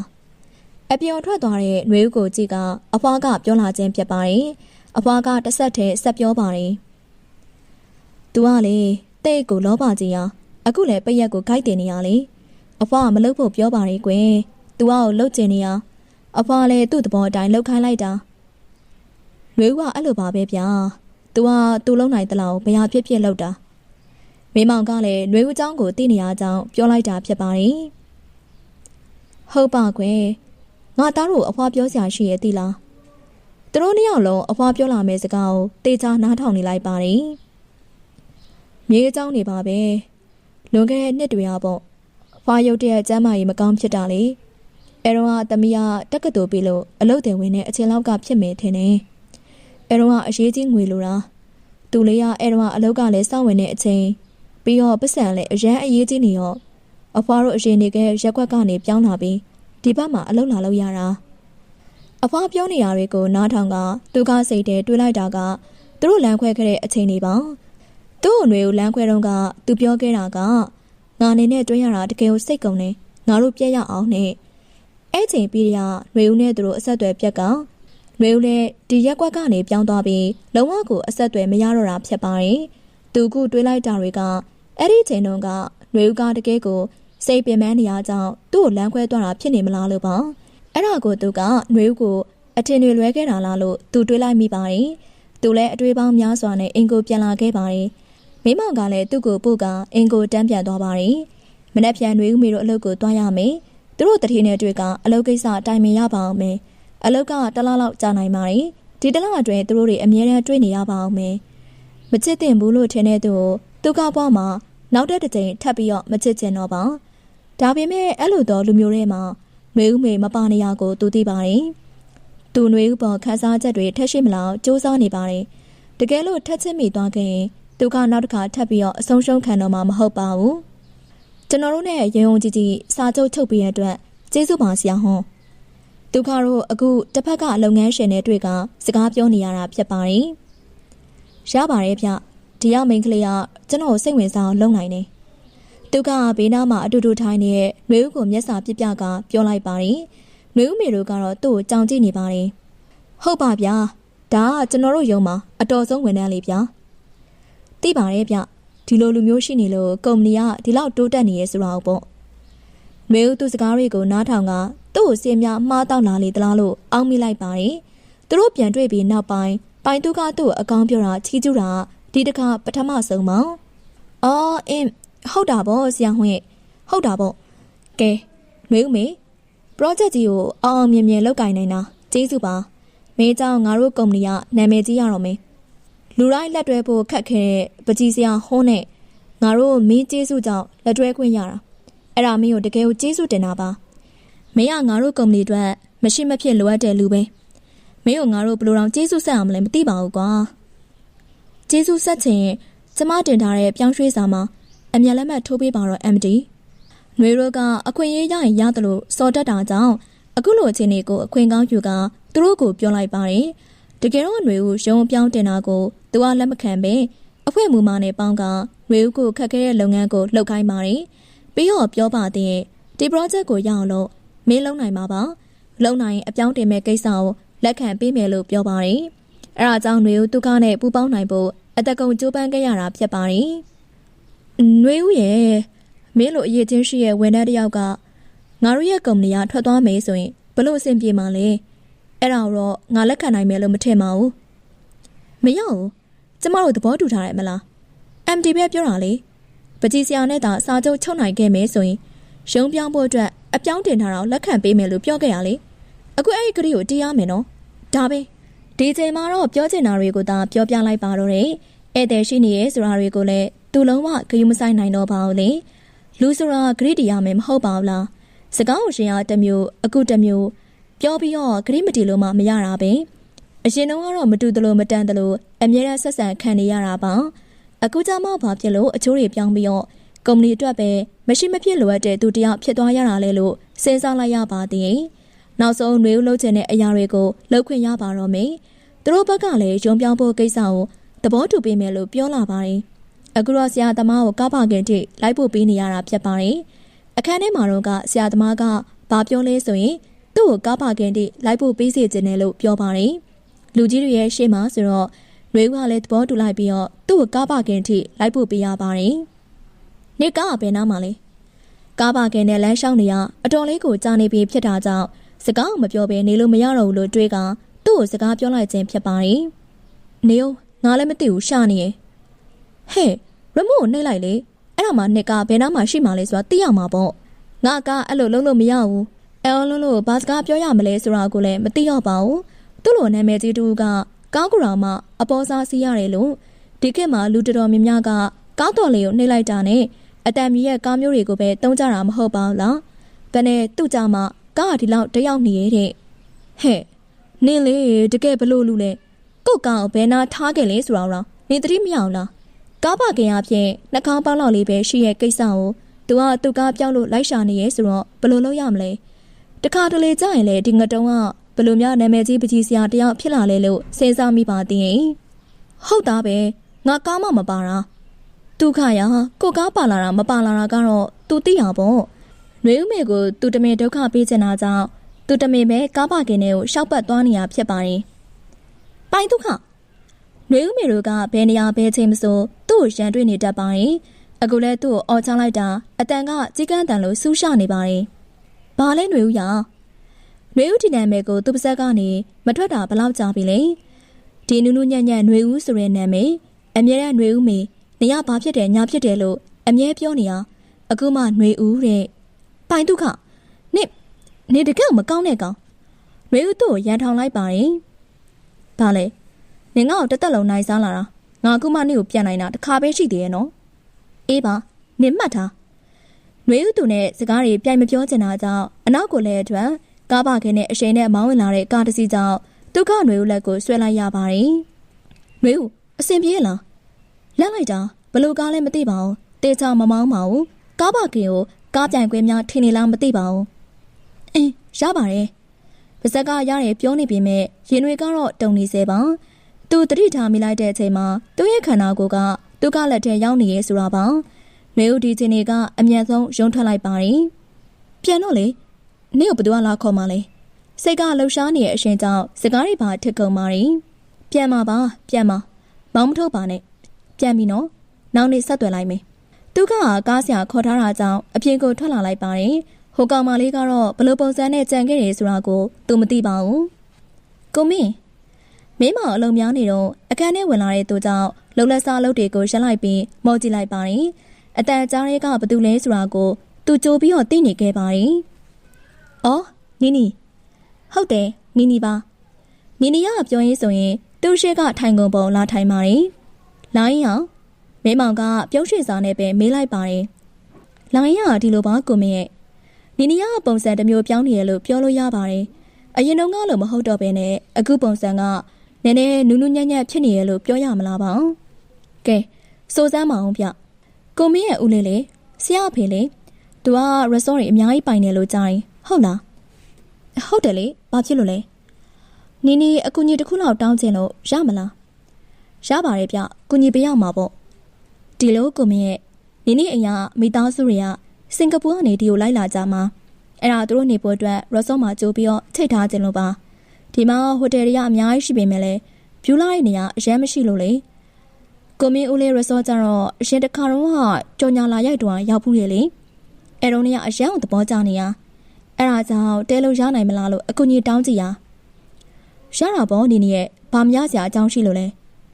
ဒါဆိုရင်လည်းအကူကြီးတောင်းပါရဲ့နော်အဲ့ဒါလေးတစ်ခုလောက်အကူကြီးပေးလို့ရမလားဆရာအောင်မပြောဘူးဆိုတာသူ့ပြောရမှာအားနာလို့ပါရတာပေါ့ဗျာကူညီရမှာပေါ့နီနီရဲ့မင်းမအောင်ဒီနေ့တော့သူနဲ့စကားပြောတာတကယ်အဆင်ပြေရလို့ပြောရပါမယ်အရင်တုန်းကလိုတော့မဟုတ်ပဲနဲ့ဒီနေ့ပို့ပြီးတော့ကိုအဆင်ပြေနေရဖြစ်ပါတယ်ကြည့်ရတာတော့ဘရန်နီတို့ပျော်စရာကိစ္စတွေရှိနေရဲ့ထင်ပါတယ်ဟုတ်ကဲ့ပါပရိသတ်များရှင်အခုတင်ဆက်ပေးခဲ့တဲ့ဇာတ်လမ်းလေးကတော့ချစ်လားစွာသောຫນွေဦးဆိုတဲ့ဇာတ်လမ်းလေးရဲ့ဒုတိယပိုင်းဖြစ်ပါတယ်ရှင်ဒီဇာတ်လမ်းလေးကိုနားဆင်ပေးခဲ့ကြတဲ့ပရိသတ်များအားလုံးကိုလည်းအထူးပင်ကျေးဇူးတင်ရှိပါတယ်ရှင်နောက်ထပ်လည်းကျမတို့ရဲ့ channel လေးကစိတ်ဝင်စားစရာကောင်းတဲ့ဇာတ်လမ်းကောင်းလေးများစွာကိုထပ်ပြီးတော့တင်ဆက်ပေးသွားအောင်ပါမလို့ပရိသတ်များကကျမတို့ရဲ့ channel လေးကိုစောင့်မျှော်ပြီးတော့နားဆင်ပေးကြပါဦးရှင်နောက်ရက်ဒီမှာလည်းဒီဇာတ်လမ်းလေးရဲ့အပိုင်းဆက်လေးနဲ့ပြန်ဆုံပါမယ်ရှင်